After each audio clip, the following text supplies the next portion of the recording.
Hello dear students, welcome to Frandis lectures. ഇപ്പോൾ നമ്മൾ control system എന്ന് പറയുന്ന ഒരു സബ്ജക്റ്റാണ് ഞാൻ നമുക്ക് എടുക്കാൻ പോകുന്നത്. സോ നമ്മളൊന്ന് സ്റ്റാർട്ട് ചെയ്ത് വെക്കുകയാണ്. ഇപ്പോൾ കൺട്രോൾ സിസ്റ്റത്തിലെ മൊഡ്യൂൾ 1 പാർട്ട് 1 ക്ലാസ് ആണ്.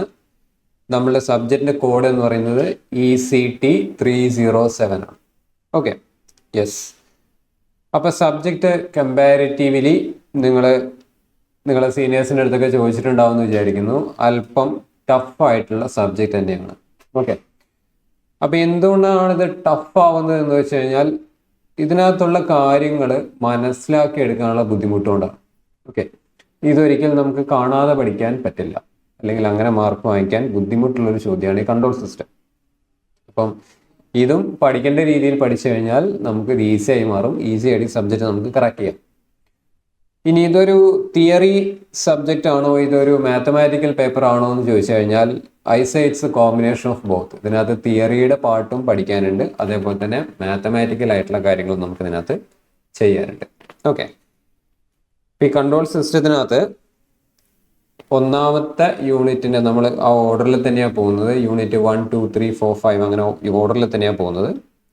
സോ ഒന്നാമത്തെ യൂണിറ്റിൽ നമുക്ക് പഠിക്കാനുള്ളത് എന്ന് പറഞ്ഞാൽ basic components of control system. അപ്പോൾ അതിൽ open loop, close loop system, അതിൻ്റെ കോൺഫിഗറേഷൻസ്, അതിൻ്റെ എക്സാംസും കാര്യങ്ങളൊക്കെയാണ് പഠിക്കാനുള്ളത്. സോ അവിടെ കൊണ്ട് ഒരു 25% ആവുന്നു.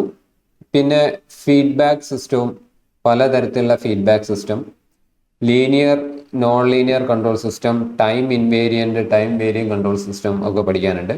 ഇതൊക്കെ നിങ്ങൾ കുറച്ചൊക്കെ സിഗ്നൽസിൽ നിങ്ങൾ കേട്ടിട്ടുള്ള വാക്കായിരിക്കും, ലീനിയർ ടൈം ഇൻവേരിയൻ സിസ്റ്റവും ടൈം ഇൻവേരിയൻ സിസ്റ്റം ഒക്കെ. യെസ്. പിന്നെ നമുക്ക് mathematical modelling of control system പഠിക്കാനുള്ളത്. 2 സെപ്പറേറ്റ് മാത്തമാറ്റിക്കൽ മോഡലിംഗ് നമുക്ക് പഠിക്കാനുണ്ട്. അതിലൊന്ന് എന്ന് പറയുന്നത് ഇലക്ട്രിക്കൽ സിസ്റ്റംസ് ആണ്, മറ്റേത് മെക്കാനിക്കൽ സിസ്റ്റം ആണ്. And the last part block diagram and signal flow graph. Okay, അപ്പോൾ basically block diagram, signal flow ഗ്രാഫും ശരിക്കും ഇതിനകത്തൊരു എസ്എ ക്വസ്റ്റ്യൻ പോലെ വരുന്ന വലിയ മാർക്കിന് ചോദിക്കുന്ന ചോദ്യങ്ങളാണ്. ഇപ്പോൾ ബ്ലോക്ക് ഡയഗ്രം റിഡക്ഷൻ എന്ന് പറഞ്ഞ ഒരു കാര്യമാണ് ഇതിൽ പഠിക്കാനുള്ളത്. എളുപ്പമാണ്. യെസ്. അപ്പം റിഡക്ഷൻ മെത്തേഡ്സും അതേപോലെ തന്നെ സിഗ്നൽ ഫ്ലോ ഗ്രാഫും ഒരു മാത്തമാറ്റിക്കൽ ആയിട്ടുള്ള ഒരു പ്രോബ്ലം പോലെ ചോദിക്കുന്ന ഒരു കാര്യമാണ്. ഇത് എളുപ്പമാണ്. അപ്പോൾ ഈ ഒരു സബ്ജക്റ്റിന് ഫോർ എക്സാമ്പിൾ നിങ്ങൾക്ക് എന്തെങ്കിലും മുമ്പേ നിങ്ങൾക്ക് അറിയേണ്ടതായിട്ടുണ്ടോ എന്ന് ചോദിച്ചു കഴിഞ്ഞാൽ അബ്സല്യൂട്ട്ലി ഇല്ല എന്ന് തന്നെയാണ് എനിക്ക് പറയാനുള്ളത്. അപ്പോൾ ഇതിന് മാത്സുമായിട്ട് ബന്ധമുണ്ടോ എന്ന് വെച്ച് കഴിഞ്ഞാൽ അതും ഞാൻ ഇല്ല എന്ന് തന്നെ പറയും. അതായത് നിങ്ങൾക്ക് പരിചയമുള്ള മാത്സുമായിട്ട് ബന്ധമുണ്ടോ എന്ന് വെച്ച് കഴിഞ്ഞാൽ ഇല്ല. പിന്നെ ബന്ധമുണ്ട്, അത് ലാപ്ലാസ് ട്രാൻസ്ഫോം ഒക്കെ ആയിട്ടാണ്. നമ്മൾ കംപ്ലീറ്റ്ലി ഇതിൽ ലാപ്ലാസ് ട്രാൻസ്ഫോം ആണ് ഉപയോഗിക്കുന്നത്. അപ്പോൾ അത് നിങ്ങൾ സിഗ്നൽസ് ആൻഡ് സിസ്റ്റത്തിൽ ഓൾറെഡി ലാപ്ലാസ് ട്രാൻസ്ഫോർമേഷനൊക്കെ നിങ്ങൾ പഠിച്ചിട്ടുണ്ടാകും. അപ്പോൾ അത് പഠിച്ചത് കൊണ്ടാണ്, അല്ലെങ്കിൽ ഈ ഒരു കൺട്രോൾ സിസ്റ്റം പഠിപ്പിക്കാൻ വേണ്ടിയിട്ടാണ് ഇതിന് മുമ്പത്തെ വർഷങ്ങളിൽ നിങ്ങളെ സിഗ്നൽസ് ആൻഡ് സിസ്റ്റംസ് എന്ന് പറയുന്ന സബ്ജക്റ്റ് പഠിപ്പിക്കുന്നത്. അപ്പം ഇപ്പം ഞാനിപ്പോൾ ഇത് പറയുമ്പോൾ പ്രത്യേകിച്ച് നിങ്ങൾക്ക് ഒന്നും മനസ്സിലായില്ല എന്ന് വരും, കാരണം നമ്മളിത് തുടങ്ങിയിട്ടില്ല. അപ്പോൾ ഈ സിലബസ് ഒക്കെ ജസ്റ്റ് പേരുകളൊന്ന് ഫെമിലിയർ ആയിരിക്കുക എന്നത് മാത്രമേ ഉദ്ദേശിക്കുന്നുള്ളൂ. അല്ലാതെ ഇപ്പം ഞാൻ ബ്ലോക്ക് ഡയഗ്രം റിഡക്ഷൻ എന്ന് പറഞ്ഞാൽ നിങ്ങൾക്കൊന്നും മനസ്സിലാവില്ല. So we know that. അപ്പോൾ എന്താണ് control system, what basically A control system is, അല്ലെങ്കിൽ എന്താണ് കൺട്രോൾ സിസ്റ്റത്തിൻ്റെ അപ്ലിക്കേഷൻ എന്ന് നമുക്ക് നോക്കാം. ഓക്കെ, അപ്പോൾ ഇതിൻ്റെ സ്റ്റോറി പറഞ്ഞു കൊടുക്കാൻ വേണ്ടിയിട്ട് ഒറ്റ വാക്കിലൊക്കെ പറയുന്നത് അല്പം ബുദ്ധിമുട്ടാണ്. അപ്പോൾ അതുകൊണ്ട് നമുക്ക് കുറച്ച് സമയം എടുത്തിട്ട് പതിയെ ഈ സബ്ജക്റ്റിലേക്ക് കയറാം. എത്ര പതിയെ നമ്മൾ ഈ സബ്ജക്റ്റിലേക്ക് കയറുന്നു, അപ്രോച്ച് ചെയ്യുന്നു, അത്ര എളുപ്പമായിരിക്കും നിങ്ങൾക്ക് ഈ സബ്ജക്റ്റ് പഠിക്കാം. ഓക്കെ, അപ്പോൾ വൺസ് നിങ്ങൾ ഇതിൻ്റെ ബേസിക്സ് ഒക്കെ മനസ്സിലാക്കി ഈ ഒരു സബ്ജക്റ്റിനുള്ളിലേക്ക് കയറി എന്ന് ഉറപ്പായാൽ മാത്രമേ ഞാനിത് സ്പീഡാക്കി മുമ്പോട്ട് പോകുള്ളൂ. അപ്പോൾ ഒരിക്കൽ നിങ്ങളത് ക്യാച്ചപ്പ് ആയി കഴിഞ്ഞാൽ പിന്നെ നമുക്ക് നല്ല സ്പീഡിൽ പോകാം. ഒരുപാട് പ്രോബ്ലംസ് നിങ്ങൾ പ്രാക്ടീസ് ചെയ്യേണ്ടതായിട്ടുണ്ട്. പ്രാക്ടീസ് ചെയ്യേണ്ട പ്രോബ്ലംസ് ഒക്കെ ഇവിടുന്ന് തരും. കംപ്ലീറ്റ്ലി പ്രോബ്ലം തന്നെയാണ്. ലാർജ് മാർക്കിന്, വലിയ മാർക്കിന് വരുന്ന ചോദ്യം ഒക്കെ പ്രോബ്ലമാണ്. തിയറി വളരെ കുറവാണെന്ന് തന്നെ നമുക്ക് പറയാം. പക്ഷെ നേരത്തെ ഞാൻ പറഞ്ഞല്ലോ, നിങ്ങൾ ഇതുവരെ കണ്ടിട്ടില്ലാത്ത ഒരു മാത്തമാറ്റിക്സ് ആണ്, അതുകൊണ്ട് പേടിക്കണ്ട.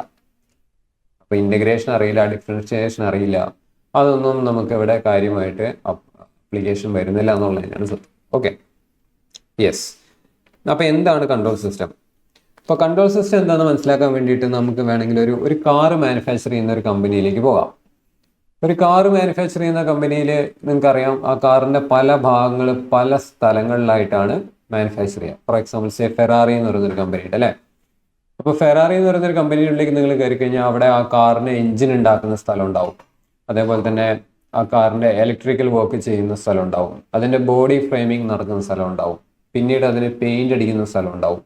സീറ്റുകൾ, ബാക്കിയുള്ള ആക്സസറീസ്, സ്റ്റിയറിംഗ്, ഡാഷ്ബോർഡ്, ഈ കാര്യങ്ങളൊക്കെ ഉണ്ടാക്കുന്ന സ്ഥലങ്ങൾ ഉണ്ടാവും. അങ്ങനെ ഓരോത്തിനും ഓരോ സ്ഥലമാണ്. ഒരു പ്ലാന്റിൻ്റെ ഉള്ളിൽ തന്നെ ഒരുപാട് ചെറിയ പ്ലാന്റുകളായിരിക്കും നിങ്ങൾക്ക് അതിൻ്റെ ഉള്ളിൽ കാണാൻ പറ്റുക. അപ്പോൾ നിങ്ങൾക്കറിയാം ഈ പ്രൊഡക്ഷൻ ലൈൻ എന്ന് പറഞ്ഞിട്ടുണ്ടെങ്കിൽ ആദ്യം കാറിൻ്റെ ബോഡിയാണ് നമ്മൾ തയ്യാറാക്കുക അല്ലേ. ആദ്യം കാറിൻ്റെ ബോഡി തയ്യാറാക്കും. ആ ബോഡി ഇനഫ് സ്ട്രെങ്ത് ഉള്ളതാണ്, യൂണിഫോം തിക്നെസ് ഉള്ളതാണ് എന്നൊക്കെ ഉറപ്പുവരുത്തി നമ്മൾ അതിനകത്ത് പലതരത്തിലുള്ള ആൻറ്റി റസ്റ്റ് കോട്ടിംഗ് ഒക്കെ നമ്മൾ അടിച്ച് പിന്നെ അതിനെ ഇങ്ങനെ ഒരു ക്രെയിനിൽ ഇങ്ങനെ മൂവ് ചെയ്ത് കൊണ്ടുപോയി പിന്നെ നമ്മൾ അതിനകത്ത് എൻജിൻ ഫിറ്റ് ചെയ്യുന്നു, പിന്നെ അതിനകത്ത് ഡാഷ്ബോർഡ് ഫിറ്റ് ചെയ്യുന്നു, അതിനുശേഷം ഇലക്ട്രിക്കൽ വയറിങ് ചെയ്യുന്നു, പിന്നെ ഫൈനൽ ലെയർ ആയിട്ടുള്ള സീറ്റുകളും കാർപ്പറ്റ്സും കുഷ്യൻസ് ഒക്കെ ടെസ്റ്റ് ചെയ്യുന്നു, വയ്ക്കുന്നു. അവസാനം വീൽസും ഫിറ്റ് ചെയ്ത് ഈ ഒരു ഫെറാറി കാർ റെഡി ആയി നിൽക്കുകയാണ്. പ്രൊഡക്ഷൻ ലൈനിൻ്റെ ഏറ്റവും അവസാനത്തെ സെക്ഷനിൽ നിൽക്കുകയാണ്. യെസ്, അപ്പം നമ്മൾ കാർ ഉണ്ടാക്കി, ആ കാറ് സ്റ്റാർട്ട് ആവുന്നുണ്ട്, എല്ലാം ഓക്കെയാണ്. അപ്പോൾ ഇനി നമ്മൾ ഏത് കമ്പനിയാണെങ്കിലും ഇങ്ങനെ ഉണ്ടാക്കിയ ഒരു കാറ് നമ്മൾ നേരെ വിൽപ്പനയ്ക്ക് വെക്കുമോ? നമ്മൾ ഡയറക്റ്റ് ഇത് ലോറിയിൽ കയറ്റി ഷിപ്പ് ചെയ്ത് രാജ്യത്തിൻ്റെ പല ഭാഗങ്ങളിലേക്കോ മറ്റു രാജ്യങ്ങളിലേക്കോ ഷിപ്പ് ചെയ്യുമോ? ഡെഫിനറ്റ്ലി നോ അല്ലേ. അപ്പോൾ എന്താണത്? എന്തുകൊണ്ടാണ് നമ്മൾ ഡയറക്റ്റ്ലി അങ്ങനെ ചെയ്യാത്തത്? നമ്മളങ്ങനെ ഡയറക്റ്റ്ലി ചെയ്യാത്തത് എന്താണെന്ന് വെച്ചാൽ നമ്മൾ ഉണ്ടാക്കിയെടുത്ത ഈ ഒരു കാറ് നല്ല രീതിയിൽ പെർഫോം ചെയ്യുന്നുണ്ടോ എന്നുള്ള കാര്യം നമ്മൾ ഉറപ്പുവരുത്തിയിട്ടില്ല. ഓക്കെ, അല്ലെങ്കിൽ നമ്മൾ അതിനെ ടെസ്റ്റ് ചെയ്തിട്ടില്ല. അപ്പോൾ ഈ ടെസ്റ്റിംഗ് ചെയ്യാൻ വേണ്ടിയിട്ട് എല്ലാ കമ്പനികൾക്കും അതിൻ്റെതായ ട്രാക്കുകൾ ഉണ്ടാവും. ഇപ്പോൾ ഓഫ് റോഡ് വണ്ടികളാണെങ്കിൽ അവർക്ക് ഓഫ് റോഡ് ട്രാക്കുകൾ ഉണ്ടാവും. അതേപോലെ എന്താ പറയുക, ഇപ്പോൾ ക്രൂയിസർ കാറുകളാണെങ്കിൽ അതിനുള്ള സെറ്റപ്പ് ഉണ്ടാവും. റേസ് കാറുകളാണെങ്കിൽ അവർക്ക് റേസ് ട്രാക്ക് ഉണ്ടാവും. അങ്ങനെ എന്ത് പർപ്പസിന് വേണ്ടിയിട്ടാണ്, ഓരോ കാറിനും ഓരോ പർപ്പസാണ് അല്ലേ. അപ്പോൾ എന്ത് പർപ്പസിന് വേണ്ടിയിട്ടാണോ ആ ഒരു പ്രോഡക്റ്റ് ഡിസൈൻ ചെയ്യുന്നത് അത് ടെസ്റ്റ് ചെയ്യാനുള്ള ഫെസിലിറ്റി അവർക്ക് തന്നെ സ്വന്തമായി ആ പ്ലാന്റിൻ്റെ ഉള്ളിലുണ്ടാവും. അപ്പം നമ്മൾ നേരെ ആ ഒരു കാർ എന്ത് ചെയ്യുന്നു, ടെസ്റ്റ് ചെയ്യുന്നു. അപ്പോൾ ടെസ്റ്റ് ചെയ്ത് നോക്കിയപ്പോൾ നമുക്ക് കുറച്ച് പ്രശ്നങ്ങളൊക്കെ തോന്നി. അതായത് വളരെ ഹൈ സ്പീഡിൽ ഇത് കർവ് ചെയ്യുന്ന സമയത്ത് അല്പം ഒരു സ്റ്റെബിലിറ്റി കുറയുന്നുണ്ടോ, നമ്മളെ കൺട്രോൾ പോകുന്നുണ്ടോ എന്നൊക്കെ നമുക്ക് ചെറിയൊരു സംശയം വന്നു. അതേപോലെ തന്നെ ഇത് ഓടിച്ചു നോക്കിയപ്പോൾ മനസ്സിലായി ഇതിന് നല്ല സൗണ്ട്, റോഡ് നോയ്സ് വരുന്നുണ്ട്. റോഡിൽ ഫ്രിക്ഷനിൽ ടയർ കറങ്ങുന്നതിൻ്റെ ശബ്ദം വണ്ടീൻ്റെ ഉള്ളിലേക്ക് കേൾക്കുന്നുണ്ട്. ഓക്കെ, പിന്നെ നമ്മൾ നോക്കിയപ്പോൾ നമ്മൾ എക്സ്പെക്ട് ചെയ്തൊരു മൈലേജ് ഇതിന് കിട്ടുന്നില്ല. നമ്മൾ എക്സ്പെക്ട് ചെയ്തതിനേക്കാൾ എത്രയും കുറവ് മൈലേജാണ് കിട്ടുന്നത്. അപ്പോൾ ഇത്തരം കാര്യങ്ങൾ നമ്മൾ കണ്ടുപിടിച്ചു. നമ്മൾ റിയലായിട്ട് എന്ത് ചെയ്തു, ഈ സാധനം ഓടിച്ചു നോക്കി നമ്മൾ കണ്ടുപിടിച്ചു. അങ്ങനെ കണ്ടുപിടിച്ചതിന് ശേഷം നമ്മൾ തിരിച്ച് ഇതെന്ത് ചെയ്യും, ഈ ഫാക്ടറിയിലേക്ക് തന്നെ റിട്ടേൺ കൊണ്ടുവരും. ഓക്കെ, അങ്ങനെ റിട്ടേൺ കൊണ്ടുവന്ന് അതിനകത്ത് കുറച്ചുകൂടി ഫൈൻ ട്യൂണിങ് നടത്തും. അപ്പോൾ ഫൈൻ ട്യൂണിങ് നടത്താൻ വേണ്ടി നമ്മൾ മേ ബി ചെയ്യുന്നത് എന്തായിരിക്കും, അതിൻ്റെ ടയറിന് വിടുത്ത് കൂട്ടുക. സ്റ്റെബിലിറ്റി ഇഷ്യൂസ് ഉണ്ട് അല്ലേ, കർവ് എടുക്കുന്ന സമയത്ത് സ്റ്റെബിലിറ്റി ഇഷ്യൂസ് ഉണ്ട്. അപ്പം അതിൻ്റെ വെയിറ്റിന് സെൻറ്റർ ഓഫ് ഗ്രാവിറ്റി, ടയറിൻ്റെ വിടുത്ത്, അതേപോലെ അതിൻ്റെ aerodynamics, coefficient of air flow എന്ന് പറഞ്ഞൊരു സംഭവമൊക്കെ ഉണ്ട്. അപ്പോൾ അതൊക്കെ കറക്റ്റ് ആണോ, അല്ലെങ്കിൽ അതിനെയൊക്കെ അല്പം അങ്ങോട്ടും ഇങ്ങോട്ടൊക്കെ ഒന്ന് മാറ്റി എല്ലാ തരത്തിലും അതിനൊന്ന് ട്വീക്ക് ചെയ്ത് ഒന്ന് ട്യൂൺ ചെയ്ത് നമ്മൾ രണ്ടാമത് ഇതിനെ എന്തിലേക്ക് ഇറക്കി, ട്രാക്കിലേക്ക് ഇറക്കി. അപ്പോൾ ആ സമയത്ത് നമ്മൾ എക്സ്പെക്ട് ചെയ്ത റിസൾട്ട് ഇതിന് കിട്ടിക്കഴിഞ്ഞാൽ ഇത് ഓക്കെ, ടെസ്റ്റ് ചെയ്തു, this is ready to sale, ഇത് ആർക്ക് വേണമെങ്കിലും വാങ്ങിക്കാം, നമ്മൾ പറയുന്നൊരു പെർഫോമൻസ് നമുക്ക് ഇതിനകത്ത് നിന്ന് കിട്ടിയിട്ടുണ്ട് എന്ന് നമുക്ക് ഉറപ്പുവരുത്താൻ പറ്റും. യെസ്, അങ്ങനെയാണ് ഒരു പ്രൊഡക്ഷൻ ലൈൻ ചെയ്യുന്നത്. അപ്പോൾ ഇതൊരു കാറിൻ്റെ കഥ. ഇനി നമ്മൾ നേരെ ഒരു എയർക്രാഫ്റ്റ് ഉണ്ടാക്കുന്ന കാര്യത്തിലേക്ക് പോവാണ്. അപ്പോൾ എയർക്രാഫ്റ്റ് ബോയിങ് എന്ന് പറയുന്നൊരു കമ്പനി അത് മാനുഫാക്ചർ ചെയ്യുന്നെങ്കിൽ ഈ പറഞ്ഞ പോലെ ആദ്യം അതിൻ്റെ ഫ്യൂസലേജ് ഡിസൈൻ ചെയ്യും. ഫ്യൂസലേജ് എന്ന് വെച്ചാൽ ആ ചിറക് ഒഴികെയുള്ള ഭാഗത്തിനെ ആ ഫ്യൂസലേജ് എന്ന് പറയുന്നത്, ആ ഭാഗം നമ്മൾ ഡിസൈൻ ചെയ്യുന്നു. അതിനുശേഷം നമ്മൾ അതിനകത്ത് വിങ്സ് ഫിറ്റ് ചെയ്യും. വിങ്സിൻ്റെ ഉള്ളിലാണ് ഇന്ധനം നിറയ്ക്കുന്ന ടാങ്കുകളുള്ളത്. ഓക്കെ, അപ്പോൾ ഫ്യൂൽ ടാങ്ക് എയർക്രാഫ്റ്റിൻ്റെ എപ്പോഴും അതിൻ്റെ വിങ്സിലായിരിക്കും ഉള്ളത്. പിന്നെ ഈ വിങ്സിൻ്റെ തന്നെ ഏറ്റവും സ്ട്രോങ് ആയിട്ടുള്ള ബോണ്ടിങ് വരുന്ന സ്ഥലത്ത് നമ്മൾ 2 അല്ലെങ്കിൽ 4 എഞ്ചിനുകൾ ഫിറ്റ് ചെയ്യും. അപ്പോൾ ഈ എഞ്ചിനുകൾ വളരെ ഇമ്പോർട്ടൻ്റ് ആയിട്ടുള്ള ഒരു കാര്യമാണ് അല്ലേ. ശരിക്കും ആ എഞ്ചിൻ വെച്ചിട്ടാണ് ഈ വിമാനം ഓടുന്നത്. ഇനി അതിൻ്റെ ഇലക്ട്രിക് വയറിങ്, ഇൻസ്ട്രുമെൻറ്റേഷൻ കാര്യങ്ങളെല്ലാം, കൺട്രോൾ സിസ്റ്റം, ഓട്ടോ പൈലറ്റ് എന്ന് പറഞ്ഞ സംഭവങ്ങളൊക്കെ നമ്മൾ ചെയ്തു. ഡാഷ്ബോർഡ്, എല്ലാ തരത്തിലുള്ള ഇൻസ്ട്രുമെൻറ്റ്സ് ഒക്കെ നമ്മൾ ഡിസൈൻ ചെയ്ത് സെറ്റാക്കി വെച്ചു. ഇനി ഇത് സെറ്റാക്കി വെച്ച് കഴിഞ്ഞ് നമുക്ക് ഇത് ഒന്ന് പറത്തി നോക്കാൻ പറ്റുമോ, അല്ലെങ്കിൽ ഇതിനെന്തെങ്കിലും കുഴപ്പമുണ്ടെന്നുള്ളത് നമുക്കൊന്ന് ഫ്ലൈറ്റ് ടെസ്റ്റ് ചെയ്ത് നോക്കാൻ പറ്റുമോ? പറ്റില്ല. കാരണം എന്താണ്? നമുക്കറിയില്ല. നമ്മൾ ഇതുവരെ ഉണ്ടാക്കാത്തൊരു പുതിയ ഡിസൈനാണ് നമ്മൾ ഉണ്ടാക്കിയിരിക്കുന്നത് വിചാരിച്ചു. കൺവെൻഷനലി നമ്മൾ ഉണ്ടാക്കുന്ന ഒരു ഷേപ്പ് അല്ല, ഒരു പുതിയ തരത്തിലുള്ള ഒരു മിലിറ്ററി എയർക്രാഫ്റ്റാണ്. അപ്പോൾ ഈ ഒരു വിമാനം ശരിക്കും പറക്കുമോ, അല്ലെങ്കിൽ പറക്കുന്നതിനിടയിൽ എന്തെങ്കിലും കുഴപ്പങ്ങൾ വരുമോ എന്നുള്ളത് നമുക്ക് പറപ്പിച്ച് നോക്കിയിട്ട് എന്ത് ചെയ്യാൻ പറ്റില്ല, ടെസ്റ്റ് ചെയ്യാൻ പറ്റില്ല. കാരണം എന്താ? ബില്യൺസ് ഓഫ് റുപ്പീസ് ആണ് അതിൻ്റെ കോസ്റ്റ്. മാത്രമല്ല അതിൽ പറപ്പിക്കുന്ന പൈലറ്റിൻ്റെ, നിങ്ങൾക്കറിയാം, ഏറ്റവും സേഫസ്റ്റ് മോഡ് ഓഫ് ട്രാൻസ്പോർട്ടാണ് എയർ എന്ന് പറയുന്നത്, അല്ലേ? വിമാനം എന്ന് പറയുന്നത് ശരിക്കും പറഞ്ഞാൽ ഏറ്റവും സേഫ് ആയിട്ടുള്ള മെത്തേഡാണ്. നിങ്ങൾ ഗൂഗിളിലൊക്കെ എവിടെ വേണമെങ്കിൽ സെർച്ച് ചെയ്ത് നോക്കിയാലും അത് തന്നെയാണ് റിസൾട്ട് വരിക. ഏറ്റവും സേഫാണ്, റോഡിൽ പോകുന്നതിനേക്കാളും സേഫാണ് എയറിൽ നമ്മൾ വിമാനത്തിൽ പറക്കുന്നത്. അപ്പം അത് എന്തുകൊണ്ടാണ് അങ്ങനെ പറയുന്നത് എന്നുള്ളതൊക്കെ നിങ്ങളൊന്ന് റിസർച്ച് ചെയ്ത് കണ്ടുപിടിക്കുക കേട്ടോ. അപ്പോൾ ഇങ്ങനെ എന്തെങ്കിലും പ്രശ്നങ്ങൾ വന്നു കഴിഞ്ഞാൽ അതിൻ്റെ ഉള്ളിലുള്ള പൈലറ്റ്സിൻ്റെയൊക്കെ ജീവനെ അത് ബാധിക്കാം. എന്തെങ്കിലും ഒരു എന്താ പറയുക ഇഷ്യൂ വന്നു കഴിഞ്ഞാൽ അത് ഡയറക്റ്റ്ലി ആ പൈലറ്റ്സിൻ്റെ ജീവൻ എടുക്കുന്ന രീതിയിലേക്ക് മൂവ് ചെയ്തു.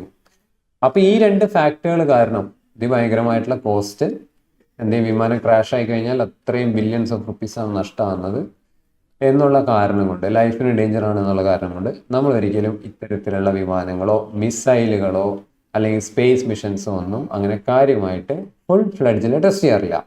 ഫുൾ ഫ്ലഡ്ജിൽ, ഫുൾ ഫ്ലഡ്ജ്. കാരണം എയർക്രാഫ്റ്റ് വേണമെങ്കിൽ ഗ്രൗണ്ടിൽ നിന്ന് സ്റ്റാർട്ട് ചെയ്ത് നോക്കി അതിൻ്റെ എഞ്ചിൻ്റെ പെർഫോമൻസ് നമുക്ക് ടെസ്റ്റ് ചെയ്യാൻ പറ്റും. പക്ഷേ ആക്ച്വൽ എയറോഡൈനാമിക്സ് വരുന്ന സമയത്ത്, എയറിൽ പോകുന്ന സമയത്ത് ഇതെങ്ങനെയാണ് ബിഹേവ് ചെയ്യുക എന്നുള്ളത് നമുക്ക് എന്ത് ചെയ്യാൻ പറ്റില്ല, നമുക്കിതിനെ ഒരിക്കലും പ്രെഡിക്റ്റ് ചെയ്യാൻ പറ്റില്ല. അപ്പോൾ നമുക്കത് പറപ്പിച്ച് നോക്കാനും പറ്റില്ല. അപ്പോൾ അവിടെയാണ് കൺട്രോൾ സിസ്റ്റം എന്ന് പറയുന്ന സബ്ജക്റ്റിൻ്റെ റോള് വരുന്നത്. So there we go the control system. അപ്പോൾ എന്താണ് ബേസിക്കലി കൺട്രോൾ സിസ്റ്റം?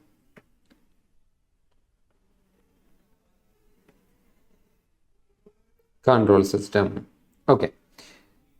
സോ ഇത് ബേസിക്കലി ഒരു മാത്തമാറ്റിക്കൽ അനാലിസിസ് ആണ് എന്നൊക്കെ വേണമെങ്കിൽ നമുക്ക് പറയാം. അപ്പോൾ എന്താണ് മാത്തമാറ്റിക്കൽ അനാലിസിസ് എന്ന് വെച്ചാൽ മാത്സ് വഴി നമ്മൾ ചെയ്ത് വെരിഫൈ ചെയ്യുന്ന മെത്തേഡ്. അപ്പോൾ കൺട്രോൾ സിസ്റ്റത്തിൽ ചില ഇക്വേഷൻസും അതേപോലെ ചില ബ്ലോക്ക് ഡയഗ്രം റിഡക്ഷൻ ടെക്നിക്ക്, അതേപോലെ തന്നെ ചില ഗ്രാഫുകൾ പ്ലോട്ട് ചെയ്യുന്ന മെത്തേഡ്സ് ഉണ്ട്. ലൈക്ക് അതൊക്കെ നമ്മൾ പഠിക്കും 4th യൂണിറ്റിലും 5th യൂണിറ്റിലും. Nyquist plot, board plot, root locus എന്നൊക്കെ പറഞ്ഞ് പലതരത്തിലുള്ള ഗ്രാഫുകളൊക്കെ നമ്മൾ വരയ്ക്കും.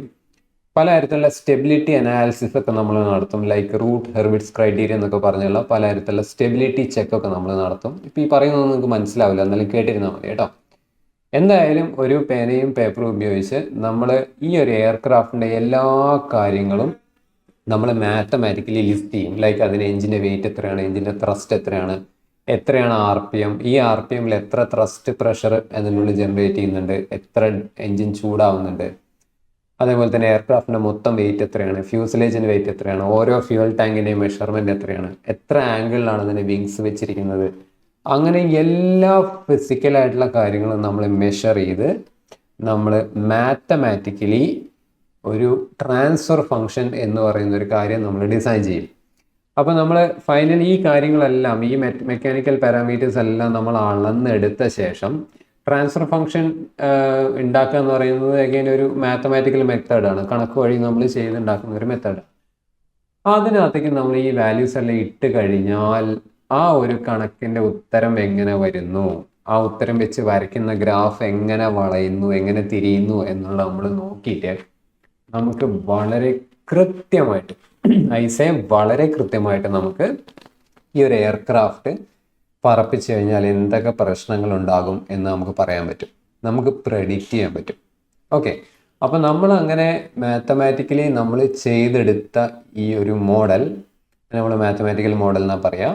ആ മോഡൽ നമ്മൾ ഗ്രാഫ് വഴിയും ന്യൂമറിക്കൽ മെത്തേഡ് വെച്ചൊക്കെ നമ്മൾ ടെസ്റ്റ് ചെയ്യും. ടെസ്റ്റ് ചെയ്യുമ്പോൾ നമുക്ക് കിട്ടേണ്ട വാല്യൂസ്, ഇപ്പം ഒരു ഇക്വേഷൻ ഞാൻ പറയാം.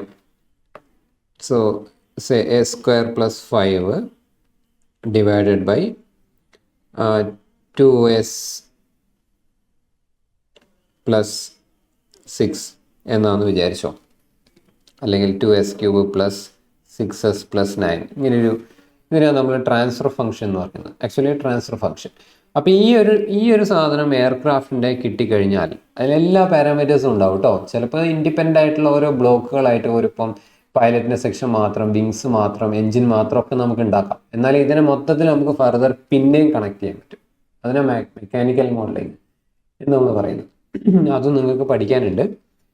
അപ്പോൾ ഈ കണക്ക് വെച്ച് നമ്മൾ ചെയ്യുമ്പം നമുക്ക് കിട്ടേണ്ട, നമ്മൾ എക്സ്പെക്ട് ചെയ്യുന്ന ആൻസർ 60 പക്ഷെ നിങ്ങൾക്ക് കിട്ടിയ ആൻസർ 43 ആണെങ്കിൽ അത് വെച്ച് നമുക്ക് എന്ത് ചെയ്യാം, ഇതിൻ്റെ ശരിക്കും ഇത് പറക്കോ ഇല്ലയോ എന്നുള്ള കാര്യമൊക്കെ നമുക്ക് പ്രെഡിക്റ്റ് ചെയ്യാം. വളരെ കൃത്യമായിട്ട് പ്രെഡിക്റ്റ് ചെയ്യാന്ന് പറഞ്ഞാൽ, ഇപ്പം 22,000 അടി ഹൈറ്റിൽ ഈ ഒരു എയർക്രാഫ്റ്റ് പറന്നു പോയിക്കൊണ്ടിരിക്കുമ്പം ഇത്ര ഡിഗ്രി സെൽഷ്യസിൽ ഇത്ര ഡിഗ്രി ടേൺ അത് എടുക്കുകയാണെങ്കിൽ അതിൻ്റെ ടെയിൽ സെക്ഷൻ എത്ര വൈബ്രേറ്റ് ചെയ്യും, അല്ലെങ്കിൽ അവിടെ എത്ര എയർ ഫ്ലോ ഉണ്ടാകും, പ്രഷർ ഉണ്ടാകും എന്ന് വരെ നമുക്ക് ഇവിടെ ഭൂമിയിലിരുന്ന് ഒരു തവണ പോലും ആ എയർക്രാഫ്റ്റ് പറപ്പിച്ച് നോക്കാതെ നമുക്ക് എന്ത് ചെയ്യാൻ പറ്റും, പറയാൻ പറ്റും. So this is the power of control system.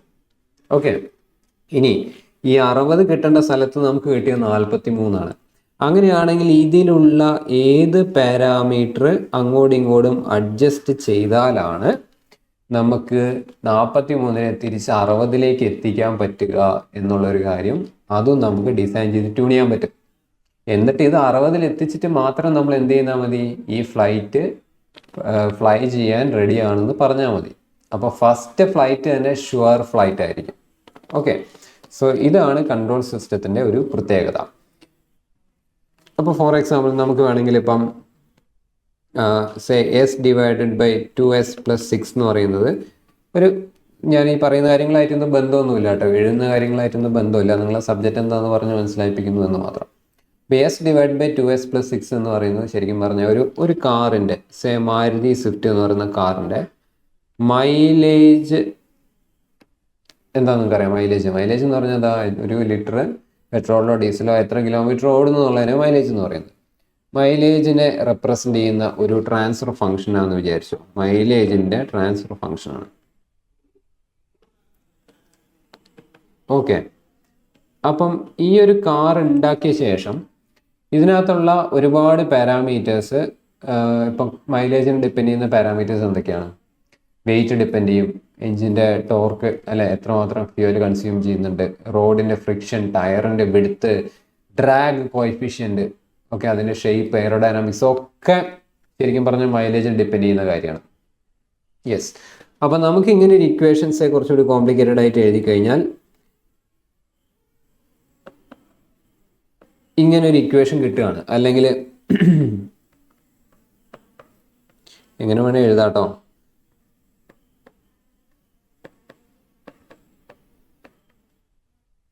ഇങ്ങനൊരു ഇക്വേഷൻ നമുക്ക് കിട്ടുകയാണ്. അപ്പോൾ ഈ ഇക്വേഷൻ നോക്കി, ഇത് മൈലേജിൻ്റെ ഇക്വേഷനാണ്. അതിനകത്ത് bx² + c divided by ax³ + dx + 9 ഇങ്ങനെ ഒരു ഇക്വേഷൻ നമുക്ക് കിട്ടിയത്. അപ്പോൾ എന്താണ് ഇതിൽ എയും ബിയും സിയും ഡിയും ഒക്കെ? May be your A indicates അതിൻ്റെ വെയിറ്റ്, ബി ഇൻഡിക്കേറ്റ്സ് ടയറിൻ്റെ width, C indicates how much fuel it's actually consuming, D indicates it's torque, ഇനി സംതിങ് എൽസ് FOE ഉണ്ടെങ്കിൽ ദാറ്റ് ഈസ് ഡ്രാഗ് കോഎഫിഷ്യൻറ്റ്. അപ്പോൾ ഇതെല്ലാം ചെയ്ത് നമുക്ക് ഇതിൻ്റെ ഫൈനൽ ആൻസർ നമുക്ക് കിട്ടുന്നത് ഒരു നോൺ എക്സ്പെക്റ്റഡ് വാല്യൂ ആണെങ്കിൽ, എക്സ്പെക്റ്റഡ് നമ്മൾ പ്രതീക്ഷിക്കാത്തൊരു വാല്യൂ ആണെങ്കിൽ നിങ്ങൾക്ക് എന്ത് ചെയ്യാം, ഈ മൈലേജ് എന്ന് പറയുന്നത് ഇപ്പോൾ നമുക്കൊരു മനസ്സിലൊരു നമ്പർ ഉണ്ടാവും, 20. ഇവിടെ നമുക്ക് 20 അല്ല കിട്ടുന്നത്, വി ആർ ഗെറ്റിംഗ് ആക്ച്വലി 17 ആണ് വിചാരിച്ചോളൂ. നമ്മൾ ഈ ട്രാൻസ്ഫർ ഫംഗ്ഷൻ വഴി കണക്ക് വഴി ചെയ്തപ്പം 17 ആണ് കിട്ടുന്നത്. അപ്പോൾ എല്ലാ പാരാമീറ്റേഴ്സും നമ്മളെ കയ്യിലുണ്ട്, ബി ഉണ്ട്, സി ഉണ്ട്, എ ഉണ്ട്, ഡി ഉണ്ട്. ഇനി ഇതിനെ അങ്ങോട്ടും ഇങ്ങോട്ടും ഒന്ന് ട്വീക്ക് ചെയ്താൽ മതി, അഡ്ജസ്റ്റ് ചെയ്താൽ മതി. ഓക്കെ, അപ്പോൾ ബി മോഡലിലേക്ക് കൂട്ടിക്കഴിഞ്ഞാൽ എന്താണ് ചേഞ്ച് വരിക എന്നുള്ളത് ലൈവായിട്ട് നിങ്ങൾക്ക് ഇതിൻ്റെ മോഡലിങ്ങിൽ നിങ്ങൾക്ക് മനസ്സിലാക്കിയെടുക്കാൻ പറ്റും. അപ്പോൾ നമുക്ക് ടയറിൻ്റെ വിഡ്ത്ത് കുറച്ച് കഴിഞ്ഞിട്ടുണ്ടെങ്കിൽ മൈലേജ് കൂടും എന്ന് മനസ്സിലാവും. വണ്ടിയുടെ വെയിറ്റ് കുറഞ്ഞു കഴിഞ്ഞാൽ മൈലേജ് കൂടും എന്ന് നമുക്ക് മനസ്സിലാവും. അപ്പോൾ അങ്ങനെയൊക്കെ നമുക്ക് മൈലേജ് കൂട്ടാം. പക്ഷേ അവിടെ വേറെ പ്രശ്നങ്ങളുണ്ട് അല്ലേ. ടയറിന് വിഡ്ത്ത് കുറയ്ക്കുകയാണെങ്കിൽ നമുക്ക് ആക്സിലറേഷൻ കുറയും, കാരണം ടയറിന് റോഡുമായിട്ടുള്ള കോണ്ടാക്ട് കുറയുകയാണ്. ഇത്രയും വീതിയിലുള്ള ടയറാണെങ്കിൽ അത്രയും ഏരിയ ഉണ്ട് അതിന് പിടിച്ച് കറങ്ങാൻ. സോ ആക്സിലറേഷൻ അത് ഡിപ്പെൻഡ് ആണ്. പിന്നെ സ്റ്റെബിലിറ്റി, ടയറിൻ്റെ കട്ടി കുറയുന്നതോറും നിങ്ങൾക്കറിയാം സ്റ്റേബിൾ അല്ല, വണ്ടി സ്റ്റേബിൾ അല്ല അല്ലേ. ഇപ്പോൾ ഒരു ടയറിന് കട്ടി കുറഞ്ഞൊരു സൈക്കിളും കട്ടി കൂടിയൊരു സൈക്കിളും തമ്മിൽ നോക്കുകയാണെങ്കിൽ കട്ടി കൂടിയ സൈക്കിൾ തന്നെ ആയിരിക്കും സ്റ്റെബിലിറ്റി, ഓടിക്കാൻ നമുക്ക് സുഖം. മറ്റേത് പെട്ടെന്ന് നമ്മൾ നന്നായിട്ട് കൺട്രോൾ ചെയ്യേണ്ടി വരും. അപ്പോൾ വെറുതെ നമ്മൾ ടയറിന്റെ കട്ടി കുറച്ച് കഴിഞ്ഞാൽ മൈലേജ് കൂടും, പക്ഷെ അവിടെ സ്റ്റെബിലിറ്റി പോകും. ഒരു കർവ് എടുക്കുന്ന സമയത്ത് വണ്ടി റോട്ടിൽ ഉണ്ടാവില്ല. അപ്പൊ ഈ കാര്യങ്ങളൊക്കെ എത്ര വരെ കുറയ്ക്കാൻ പറ്റും, എവിടം വരെ കൂട്ടാൻ പറ്റും, ശരിയല്ലേ? ഒരു കാറിന്റെ ടയറിന്റെ സൈസ് നമ്മളൊരു പരിധി കൂട്ടിക്കഴിഞ്ഞാൽ അത് മൈലേജിനെ എഫക്ട് ചെയ്യും, സ്റ്റെബിലിറ്റിനെ എഫക്ട് ചെയ്യും. അതുകൊണ്ടല്ലേ നമ്മളെ MBD ഇത്ര ശക്തമായിട്ട് ഓൾട്ടറേഷൻ പാടില്ല എന്നൊക്കെ പറയുന്നത്. അത് പക്ക ഡിസൈൻഡ് വാല്യൂ ആണ്. 16 ഇഞ്ച് ടയറാണ് വെച്ചിരിക്കുന്നത്. ആ ഒരു വണ്ടിയുടെ വെയിറ്റും പവറും അനുസരിച്ച് 16 ഇഞ്ച് ടയർ തന്നെ വേണം നിങ്ങൾ വിചാരിക്കുന്ന രീതിയിലൊക്കെ ആ വണ്ടി ഓടിച്ചു കൊണ്ടുപോകാൻ. ഓക്കെ, അപ്പൊ ഇതൊക്കെ കണ്ടുപിടിക്കുന്നത് നിങ്ങൾ മനസ്സിലാക്കുക, ഇതൊന്നും ട്രയൽ ആൻഡ് എറർ പരിപാടികളല്ല. ഇതെല്ലാം മാത്തമാറ്റിക്കലി കണക്ക് ചെയ്താണ് ഈ വാല്യൂസ് കണ്ടുപിടിക്കുന്നത്. അപ്പൊ എങ്ങനെ മനസ്സിലായി 16 ഇഞ്ച് ടയറാണ് ഈ വണ്ടിക്ക് വേണ്ടതെന്ന്? അത് നമ്മൾ മാത്തമാറ്റിക്കലി അതിന്റെ ട്രാൻസ്ഫർ ഫംഗ്ഷനിലിട്ട് നോക്കിയാണ് മനസ്സിലാക്കുന്നത്. അല്ലാതെ വണ്ടി ഓടിച്ചു നോക്കി വളരെ സ്കിൽഡ് ആയിട്ടുള്ള ടെസ്റ്റ് ഡ്രൈവേഴ്സിനും കൊണ്ട് ഓടിച്ചു നോക്കി കറക്റ്റ് ചെയ്ത് വീണ്ടും ഓടിച്ചു നോക്കി കറക്റ്റ് ചെയ്ത് അങ്ങനെയല്ല ചെയ്യുന്നത്. പ്രത്യേകിച്ച് വളരെ വലിയ സിസ്റ്റംസ്, നമുക്ക് ട്രൈ ചെയ്യാൻ പോലും പറ്റാത്ത അത്രയും വലിയ കോംപ്ലിക്കേറ്റഡ് ആയിട്ടുള്ള സിസ്റ്റംസ് ഒന്നും നമുക്ക് എങ്ങനെ എന്ത് ചെയ്യാൻ പറ്റില്ല, ഓടിച്ചു നോക്കാനൊന്നും പറ്റില്ല. അപ്പോൾ ഇതാണ് നിങ്ങളുടെ subject. You get the point. ഒരു മിസൈൽ ഉണ്ടാക്കി കഴിഞ്ഞാൽ നിങ്ങൾക്കറിയാം മിസൈൽസിൻ്റെ ഒക്കെ കോസ്റ്റ് എന്ന് പറഞ്ഞാൽ അതിഭയങ്കരമാണ് അല്ലേ? യെസ്. അപ്പോൾ നമുക്കൊരു ഫുൾ ത്രോട്ടിൽ ടെസ്റ്റ് ചെയ്യാൻ പറ്റില്ല.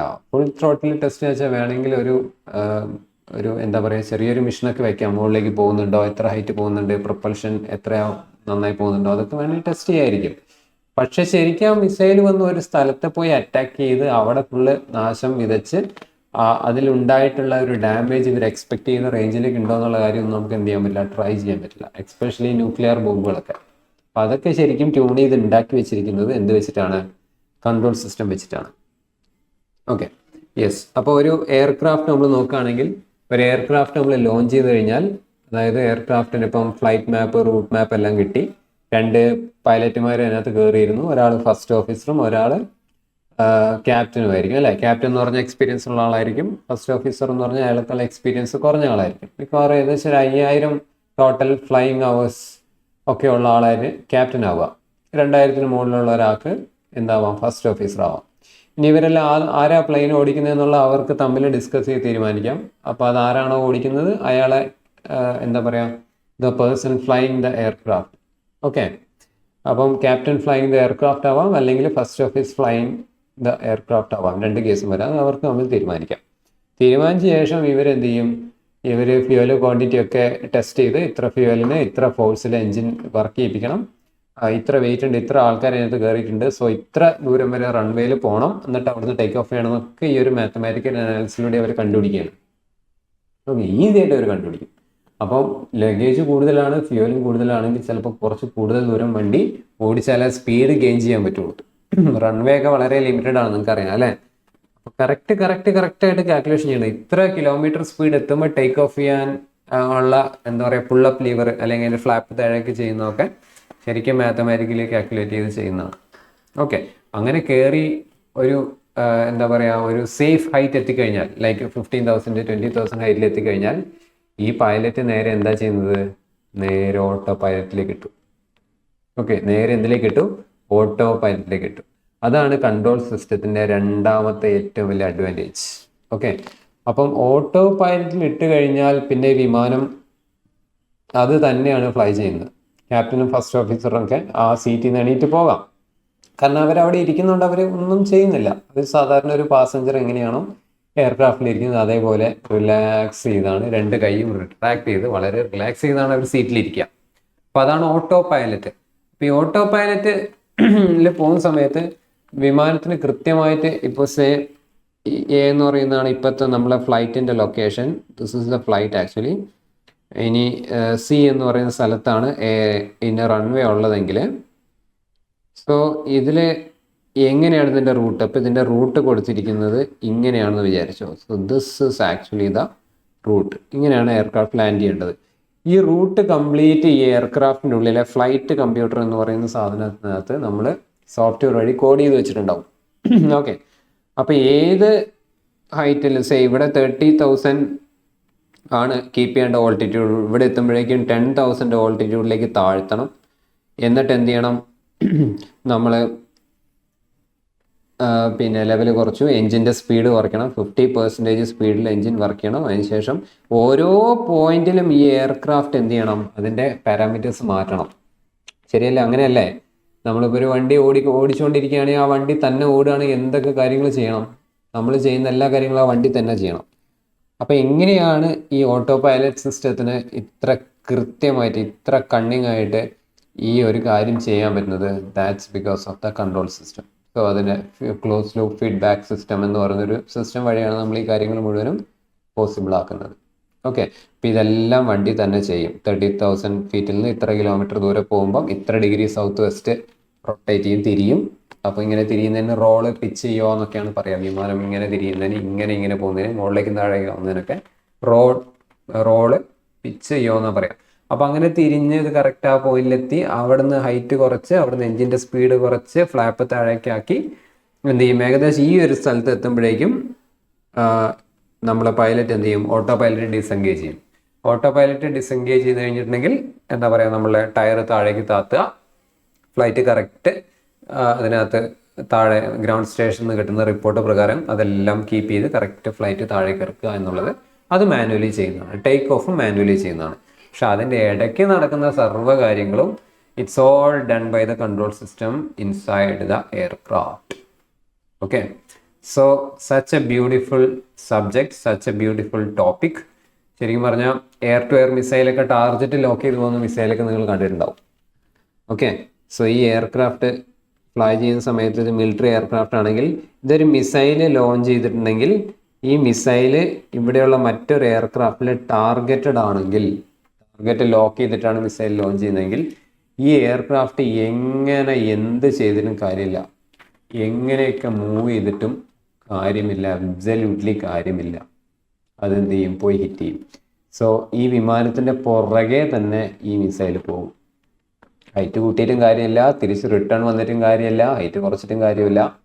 യു കനോട്ട് എന്താ പറയുക, make that incident not to happen. Like once if the target is locked, അത് നടന്നിരിക്കും. അപ്പോൾ ഇതിൻ്റെ ഉള്ളിൽ അതിൻ്റെ കൺട്രോൾ സിസ്റ്റം ഉണ്ട്, ഇതിനെ ട്രാക്ക് ചെയ്യാനുള്ള കൺട്രോൾ സിസ്റ്റം ഉണ്ട്. അപ്പോൾ ആ കൺട്രോൾ സിസ്റ്റം വെച്ചിട്ടാണ് ശരിക്കും പറഞ്ഞാൽ നമ്മൾ ഈ കാര്യം ചെയ്യുന്നത്. ഇതിൻ്റെയൊക്കെ എക്സ്ട്രീം ആയിട്ടുള്ള ഒരു പ്രൊഡക്റ്റ് എന്നൊക്കെ പറയുന്നതാണ് നമ്മളെ ചന്ദ്രയാനൊക്കെ. പെർഫെക്റ്റ് കൺട്രോൾ എഞ്ചിനീയറിങ് ചെയ്തൊരു മൊഡ്യൂളാണ് ചന്ദ്രയാൻ 2 ഒക്കെ. ഈസി ആയിട്ട് ലാൻഡ് ചെയ്തു അല്ലേ? ചന്ദ്രയാൻ 1, 2, 3 ഒക്കെ നമുക്ക് ചിലത് ഫെയിൽ ആയിട്ടുണ്ടെങ്കിലും നമുക്കറിയാം അതിനകത്ത് ഇത്ര 3 ലക്ഷം കിലോമീറ്റർ ദൂരെയാണ് ചന്ദ്രൻ. 3 ലക്ഷം കിലോമീറ്റർ ദൂരെയാണ് ചന്ദ്രൻ. അപ്പം നിങ്ങളൊന്ന് ആലോചിച്ച് നോക്കൂ, എത്ര ഡിസ്റ്റൻസിലുള്ള ഇതാണ് നമ്മൾ ഇവിടുന്ന് ലോഞ്ച് ചെയ്ത് അവിടെ നിന്ന് വരെ നമുക്ക് എന്ത് ചെയ്യാം, ജോയിസ്റ്റിക്കിൽ അതിനെ കൺട്രോൾ ചെയ്യാം. ഓക്കെ, അപ്പോൾ അവിടെ ഇറങ്ങിയിട്ടുള്ള റോവറിനെ ലെഫ്റ്റിലേക്ക് ഓടിക്കണമെങ്കിൽ നമ്മളിവിടെ ജോയിസ്റ്റിക്ക്, ഭൂമിയിൽ ഇരുന്ന് ജോയിസ്റ്റിക്ക് ലെഫ്റ്റിലേക്ക് തിരിച്ചു കഴിഞ്ഞാൽ അവിടെയുള്ള റോവർ ലെഫ്റ്റിലേക്ക് തിരിയാം. ഓക്കെ, ഇവിടെ സൂര്യനിലേക്ക് ഏകദേശം എത്രയാണ്, 50 കോടിയോ മറ്റാണ് കിലോമീറ്ററാണ് ദൂരം. 50 കോടി 5000 കോടി അത്രയും ഡിസ്റ്റൻസിലാണ് ഇപ്പോൾ പാർക്കർ പ്രോബ് എന്ന് പറയുന്ന ഒരു പേടകം എത്തിയിരിക്കുന്നത്. പാർക്കർ പ്രോബ് ഇപ്പം സൂര്യൻ്റെ ഉള്ളിലേക്ക് കയറിയിട്ടുണ്ട് ഇപ്പോൾ ആ സാധനം. ഓക്കെ, അപ്പോൾ കൊറോണൽ മാസ് ഇജക്ഷനെ പറ്റിയൊക്കെ ഇപ്പം പഠിച്ചുകൊണ്ടിരിക്കാം. അതൊക്കെ എന്തിന് എക്സാമ്പിളാണ്, കൺട്രോൾ സിസ്റ്റത്തിൻ്റെ എക്സാമ്പിളാണ്. So such an interesting, such a beautiful topic. Okay, പക്ഷേ ഈ ഒരു സിലബസ് വെച്ച് നമുക്ക് ഈ ഒരു ലെവലിലൊന്നും നമുക്ക് മനസ്സിലാക്കാൻ പറ്റില്ല. ആസ് ഓൾവേസ് എല്ലാ സബ്ജക്റ്റുകളും അങ്ങനെയാണ്. നിങ്ങൾ ടീച്ചേഴ്സ് അതിൻ്റെ എസെൻസ് ആയിട്ടുള്ള കാര്യങ്ങൾ, അതിൻ്റെ മാത്തമാറ്റിക്കലായിട്ടുള്ള മോഡലിങ്ങും അതിൻ്റെ ബ്ലോക്ക് ഡയഗ്രം, അതിൻ്റെ ഡെറിവേഷനൊക്കെയാണ് പഠിപ്പിക്കുക. പക്ഷേ ഇതൊക്കെ എവിടെ എങ്ങനെ കൃത്യമായിട്ട് ഉപയോഗിക്കുന്നു എന്നുള്ള കാര്യം സ്വന്തമായിട്ട് റിസർച്ച് ചെയ്ത് പഠിക്കുക എന്നുള്ളതാണ് നമ്മളുടെ ജോലി ആസ് എ സ്റ്റുഡൻസ്, നിങ്ങളുടെ ജോലി. അപ്പോൾ ഇത് ഇപ്പം എനിക്ക് വേണമെങ്കിൽ ഈ കാര്യം വളരെ കൃത്യമായിട്ട് നിങ്ങൾക്ക് മനസ്സിലാവുന്ന രീതിയിൽ നിങ്ങളെ പറഞ്ഞ് പഠിപ്പിക്കാം. പക്ഷേ ഇറ്റ് ടേക്സ് 5 or 6 years ഇത്ര ഡീറ്റെയിൽ ആയിട്ട് പോകണമെങ്കിൽ. നമ്മുടെ സിലബസ് നമ്മൾ 6 monthലേക്കാണ് നമ്മൾ പ്ലാൻ ചെയ്തിട്ടുള്ളത്. അപ്പോൾ 6 monthലേക്ക് മിനിമം പഠിക്കേണ്ട കാര്യങ്ങൾ പഠിക്കുക, അതിനുപരി നിങ്ങൾ ഗൂഗിളിൽ സെർച്ച് ചെയ്ത് പഠിക്കുക. ഇതിൽ ഞാൻ പറയാൻ പോകുന്ന എല്ലാ കാര്യങ്ങളും ഈച്ച് ആൻഡ് എവറിത്തിങ് പ്രാക്ടിക്കലി ആയിരിക്കും ഞാൻ ഡിസ്കസ് ചെയ്യുക. പക്ഷെ നിങ്ങളുടെ ടെക്സ്റ്റ് ബുക്കിൽ തിയറിറ്റിക്കലി ആയിരിക്കും പറഞ്ഞിട്ടുണ്ടാവുക. ഓക്കെ, അപ്പം നിങ്ങൾക്ക് ടെക്സ്റ്റ് ബുക്ക് വായിച്ച് അത് കൃത്യമായിട്ട് പഠിക്കുക എന്നുള്ള നിങ്ങളുടെ ജോലി. ഇത് എന്താണെന്ന് ഞാൻ നിങ്ങൾക്ക് പറഞ്ഞുതരാം. എങ്ങനെയാണ് ഇത് വർക്ക് ചെയ്യുന്നത്, എവിടെയാണ് ഇത് അപ്ലൈ ചെയ്യുന്നത്, എന്താണ് ഇത് ശരിക്കും കൊണ്ട് ഉദ്ദേശിക്കുന്നുള്ള കാര്യമൊക്കെ പറ്റാവുന്ന രീതിയിൽ സമയത്തിൻ്റെ പരിമിതിയിൽ നിന്ന് ഇടയ്ക്ക് നിന്നുകൊണ്ട് തന്നെ ഞാൻ നിങ്ങൾക്ക് പറഞ്ഞ് മനസ്സിലാക്കിക്കാൻ വേണ്ടി ശ്രമിക്കാം. Okay, so this is not a tough subject, this is very easy and interesting. ശരിക്കും ഇതിൻ്റെ എസെൻസ് എല്ലാം കിട്ടിക്കഴിഞ്ഞാണ്ടല്ലോ പിന്നെ ഒരിക്കലും നിങ്ങൾക്ക് അതിനകത്ത് നിങ്ങൾ ക്രേസ് ആയി പോകും. നിങ്ങൾ ഭക്ഷണം കഴിക്കാതെ ഉറങ്ങാതെ ഇതിനെപ്പറ്റി റിസർച്ച് ചെയ്യും. അത്ര ഇൻട്രസ്റ്റിംഗ് ആണ് ഈ ഒരു സബ്ജക്റ്റ്. പക്ഷെ അത്ര ഇൻട്രസ്റ്റിംഗ് ആവണമെങ്കിൽ നമ്മൾ അതിൻ്റെ പുറകിൽ വർക്ക് ചെയ്യണം. നമ്മളത് മനസ്സിലാക്കാതെ നമ്മൾ വെറുതെ ലെക്ചർ മാത്രം കേട്ടിരിക്കുകയാണെങ്കിൽ കുറേ മാത്തമാറ്റിക്കൽ ഇക്വേഷൻസ്, കുറേ ഡെറിവേഷൻസ്, സാർ എന്തൊക്കെയോ പറയുന്നു, ആ ഒരു രീതിയിൽ മാറിപ്പോകും. മറ്റൊരു സബ്ജക്റ്റ് പോലെ തന്നെ മാറിപ്പോകും.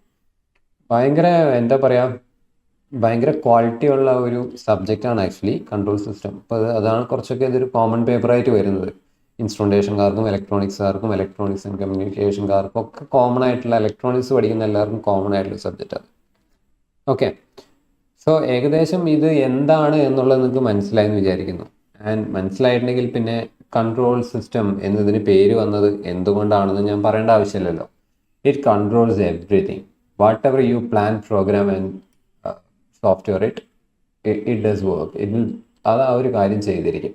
ഓക്കെ, പക്ഷേ അത് എങ്ങനെയാണ് സ്റ്റെപ്പ് ബൈ സ്റ്റെപ്പ് ആയിട്ട് ഇത് കൺട്രോൾ എഞ്ചിനീയറിംഗ് ചെയ്യുന്നത്, ഒരു മിസൈലിന് എങ്ങനെയാണ് കൺട്രോൾ എഞ്ചിനീയറിംഗ് ചെയ്യുന്നതെന്നൊക്കെ നമുക്ക് എന്താ പറയുക, ഒരു സിലബസിൻ്റെ ആസ്പെക്റ്റിൽ പഠിച്ച് മനസ്സിലാക്കാൻ പറ്റില്ല. പക്ഷെ നിങ്ങൾക്ക് താല്പര്യമുണ്ടെങ്കിൽ, നിങ്ങൾ സെൽഫ് ഇൻട്രസ്റ്റഡ് ആണെങ്കിൽ, സെൽഫ് മോട്ടിവേറ്റഡ് ആണെങ്കിൽ you can do the job, right? Yes, നമുക്ക് കൺട്രോൾ സിസ്റ്റത്തിൻ്റെ കുറച്ച് ആപ്ലിക്കേഷൻസ് നോക്കാം, എവിടേക്കാണ് ഉപയോഗിക്കുന്നത്. ഇപ്പം ഞാൻ ഈ പറഞ്ഞ കാര്യങ്ങളൊക്കെ ഇതിനകത്ത് വരും കേട്ടോ.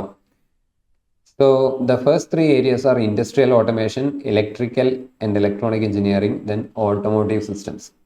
ഇപ്പം ഇൻഡസ്ട്രിയൽ ഓട്ടോമേഷനിൽ എവിടെയാണ് ഉപയോഗിക്കുന്നത് വെച്ചാൽ ഇലക്ട്രിക്കൽ ആൻഡ് ഇലക്ട്രോണിക് എഞ്ചിനീയറിംഗ് ഡിപ്പാർട്ട്മെൻറ്റ്സിൽ, പ്രോസസ് കൺട്രോൾ ഇൻഡസ്ട്രികളിൽ, കെമിക്കൽ പ്ലാന്റുകളിൽ, ഓയിൽ ആൻഡ് ഗ്യാസ് ഇൻഡസ്ട്രികളിൽ, അതേപോലെ തന്നെ belt, conveyor, traction pulley systems ഒക്കെ അസംബ്ലി ലൈൻസിലൊക്കെ നമ്മൾ ഉപയോഗിക്കുന്നുണ്ട്. അതാണ് ഇൻഡസ്ട്രിയൽ ഓട്ടോമേഷൻ. ഫോർ എക്സാമ്പിൾ, ഇപ്പോൾ സേ ഒരു കൊക്കക്കോള എന്ന് പറയുന്ന ഒരു പ്രോഡക്റ്റ് ഉണ്ടാക്കുന്ന ഒരു കമ്പനിയാണെന്ന് വിചാരിച്ചു, കൊക്കക്കോള. സോ അതിനകത്ത് എന്തൊക്കെ വേണം? പല ഇൻഗ്രീഡിയൻസ് മിക്സ് ചെയ്തിട്ടാണ് ആ സാധനം ഉണ്ടാക്കുന്നത് അല്ലേ? നിങ്ങൾക്ക് തോന്നുന്നുണ്ടോ ആ ഇൻഗ്രീഡിയൻറ്റ് കറക്റ്റ് എത്ര ശതമാനമാണെന്ന് കണക്കാക്കി ഒരാൾ അതിനകത്ത് കൊണ്ടുപോയി എല്ലാം കൂടി വെച്ച് മിക്സ് ചെയ്ത് അവരൊരു കൊക്കക്കോള എന്ന് പറയുന്നൊരു പ്രൊഡക്റ്റ് ആക്കി അയാൾ തന്നെ അത് കുപ്പിയിൽ ഒഴിച്ച് അതിനകത്ത് ഗ്യാസ് നിറച്ച് ടോപ്പ് സീൽ ചെയ്താണ് സാധനം ഉണ്ടാക്കുന്നത്? അങ്ങനെ ഉണ്ടാക്കി കഴിഞ്ഞാൽ എന്തായിരിക്കും അതിൻ്റെ അവസ്ഥ? ഇത്രമാത്രം പ്രൊഡക്റ്റുകൾ അവർക്ക് പെട്ടെന്ന് ഉണ്ടാക്കാൻ പറ്റുമോ? പറ്റില്ല. So it's all done by robots. ഇപ്പോൾ റോബോട്ടിക്സ് എന്ന് പറയുന്നത് കൺട്രോൾ സിസ്റ്റത്തിൻ്റെ ഒരു ആപ്ലിക്കേഷനാണ്. ഓക്കെ, റോബോട്ട്സ് മാത്രം ഉണ്ടായാൽ മതിയോ? പോരാ അല്ലേ? സോ ഫോർ എക്സാമ്പിൾ, ഇപ്പോൾ എക്സ് എന്ന് പറയുന്ന സാധനം, x plus y plus z, ഇത് 3 സാധനം മിക്സ് ചെയ്താണ് ഉണ്ടാക്കുന്നത്. എക്സ് 10%, വൈ എന്ന് പറയുന്നത് 20%, സെഡ് എന്ന് പറയുന്നത് 70%. ഇതാണ് ഒരു കൊക്കക്കോളേൻ്റെ സീക്രട്ട് മിക്സ്ചർ എന്ന് വിചാരിച്ചോ. You add all these, you will get that product. അപ്പോൾ ഇത് ശരിക്കും എക്സ് സ്റ്റോർ ചെയ്തിരിക്കുന്ന ഒരു ടാങ്ക് ഉണ്ടാവും, വൈ സ്റ്റോർ ചെയ്തിരിക്കുന്ന ഒരു ടാങ്ക് ഉണ്ടാവും, സെഡ് സ്റ്റോർ ചെയ്തിരിക്കുന്ന ഒരു ടാങ്ക് ഉണ്ടാവും. ഈ ഓരോ ടാങ്കിലും ഓരോ ഓട്ടോമാറ്റിക്കായിട്ട് വർക്ക് ചെയ്യുന്ന ടാപ്പ് ഉണ്ടാവും. ഓക്കെ, അപ്പോൾ ഈ ടാപ്പ് എത്ര സെക്കൻഡ് നേരം ഓണായിരിക്കണം എന്നുള്ളത് നമ്മൾ കോൺഫിഗർ ചെയ്യും. സോ ആദ്യം കൊക്കക്കോളേൻ്റെ കുപ്പി ഇതാ ഇവിടെ വരുന്നു അല്ലേ? കുപ്പി ഇവിടെ വരുന്നു, എത്രയാ? 0.5 സെക്കൻഡ്സ് ആ കുപ്പി അവിടെ നിൽക്കുന്നു. അപ്പോൾ അത്രയും സമയത്ത് ഇതിൻ്റെ വാൽവ് ഓപ്പൺ ആവുന്നു, കറക്റ്റ് 70% സെഡ് അതിനകത്തേക്ക് ചാടുന്നു. അതിനുശേഷം ഈ ഒരു കുപ്പി ഇരിക്കുന്നത് ഇങ്ങനെ മൂവ് ചെയ്യുന്ന ഒരു ബെൽറ്റ് ചെയിനിലാണ്. നമ്മൾ എസ്കലേറ്ററൊക്കെ മൂവ് ചെയ്യുന്നില്ലേ, അതേപോലെയുള്ള. അപ്പോൾ കുറച്ച് നേരം കഴിയുമ്പോൾ എന്ത് ചെയ്യും? ഈ കുപ്പീൻ്റെ പൊസിഷൻ ഇവിടെയാവും. അപ്പോൾ അവിടെ എത്തിക്കഴിഞ്ഞിട്ടുണ്ടെങ്കിൽ ഇത് വൈ എന്ന് പറയുന്ന കമ്പോണൻ്റാണ്. ആ കമ്പോണൻറ്റ് 20% അവിടെ ചാടുന്നു. പിന്നെ എക്സിൻ്റെ അടുത്ത് എത്തുന്നു. എക്സിൻ്റെ അടുത്ത് എത്തുമ്പോൾ അത് 10% ആഡ് ചെയ്യുന്നു. ഫൈനലി ഈ ബോട്ടിൽ എവിടെ എത്തും? ഫൈനൽ പ്രൊഡക്ഷൻ ലൈനിൻ്റെ ഫൈനൽ അസംബ്ലി ലൈനിലേക്ക് എത്തും. അപ്പോൾ അവിടെ വെച്ച് അതിൻ്റെ ഉള്ളിൽ ഗ്യാസ് ഫില്ല് ചെയ്യണം. എന്നിട്ട് ഒരു റോബോട്ടിൻ്റെ കൈ വന്നിട്ട് അതിൻ്റെ കുപ്പിൻ്റെ അടപ്പ് എന്ത് ചെയ്യും? വെച്ച് സീൽ ചെയ്ത് ടൈറ്റ് ആക്കും. അങ്ങനെ കംപ്ലീറ്റ്. ഇതാണ് പ്രൊഡക്ഷൻ യൂണിറ്റ് അല്ലെങ്കിൽ ഇൻഡസ്ട്രിയൽ ഓട്ടോമേഷൻ എന്ന് പറയുന്നത്. എല്ലാം ഓട്ടോമാറ്റിക്കായിട്ട് ചെയ്യുക യൂസിങ് റോബോട്ട്സ്. അപ്പോൾ ഇതൊക്കെ കോൺഫിഗർ ചെയ്യുന്നത് ആക്ച്വലി കൺട്രോൾ സിസ്റ്റം വെച്ചിട്ടാണ്. ഓക്കെ, മൈക്രോ കൺട്രോളറും കൺട്രോൾ സിസ്റ്റം ഉപയോഗിച്ചിട്ടാണ് നമ്മൾ ഈ ഫുൾ ഓട്ടോമേഷൻ നടന്നത്. പിന്നെ triple electrical and electronic engineering background നോക്കുകയാണെങ്കിൽ voltage and frequency regulations, power സിസ്റ്റംസിലെ വോൾട്ടേജും ഫ്രീക്വൻസി പാരാമീറ്റേഴ്സ് ഒക്കെ മാറ്റാൻ വേണ്ടി നമ്മൾ ഉപയോഗിക്കുന്നു. കൺട്രോൾ ഓഫ് ഇലക്ട്രിക്കൽ ഡ്രൈവ്സ്, അതായത് മോട്ടോഴ്സും ജനറേറ്റേഴ്സും ഒക്കെ കൺട്രോൾ ചെയ്യാൻ വേണ്ടിയിട്ട്. ഓട്ടോമാറ്റിക് വോൾട്ടേജ് റെഗുലേറ്റേഴ്സ്, അപ്പോൾ വോൾട്ടേജ് കുറഞ്ഞു കഴിഞ്ഞാൽ ഓട്ടോമാറ്റിക്കായിട്ട് കൂട്ടുക, കൂടി കഴിഞ്ഞാൽ കുറയ്ക്കുക, അതൊക്കെ നമുക്ക് കൺട്രോൾ സിസ്റ്റം വഴി ഡിസൈൻ ചെയ്യാൻ പറ്റും. ഡിസൈനിങ് ആണ് കേട്ടോ.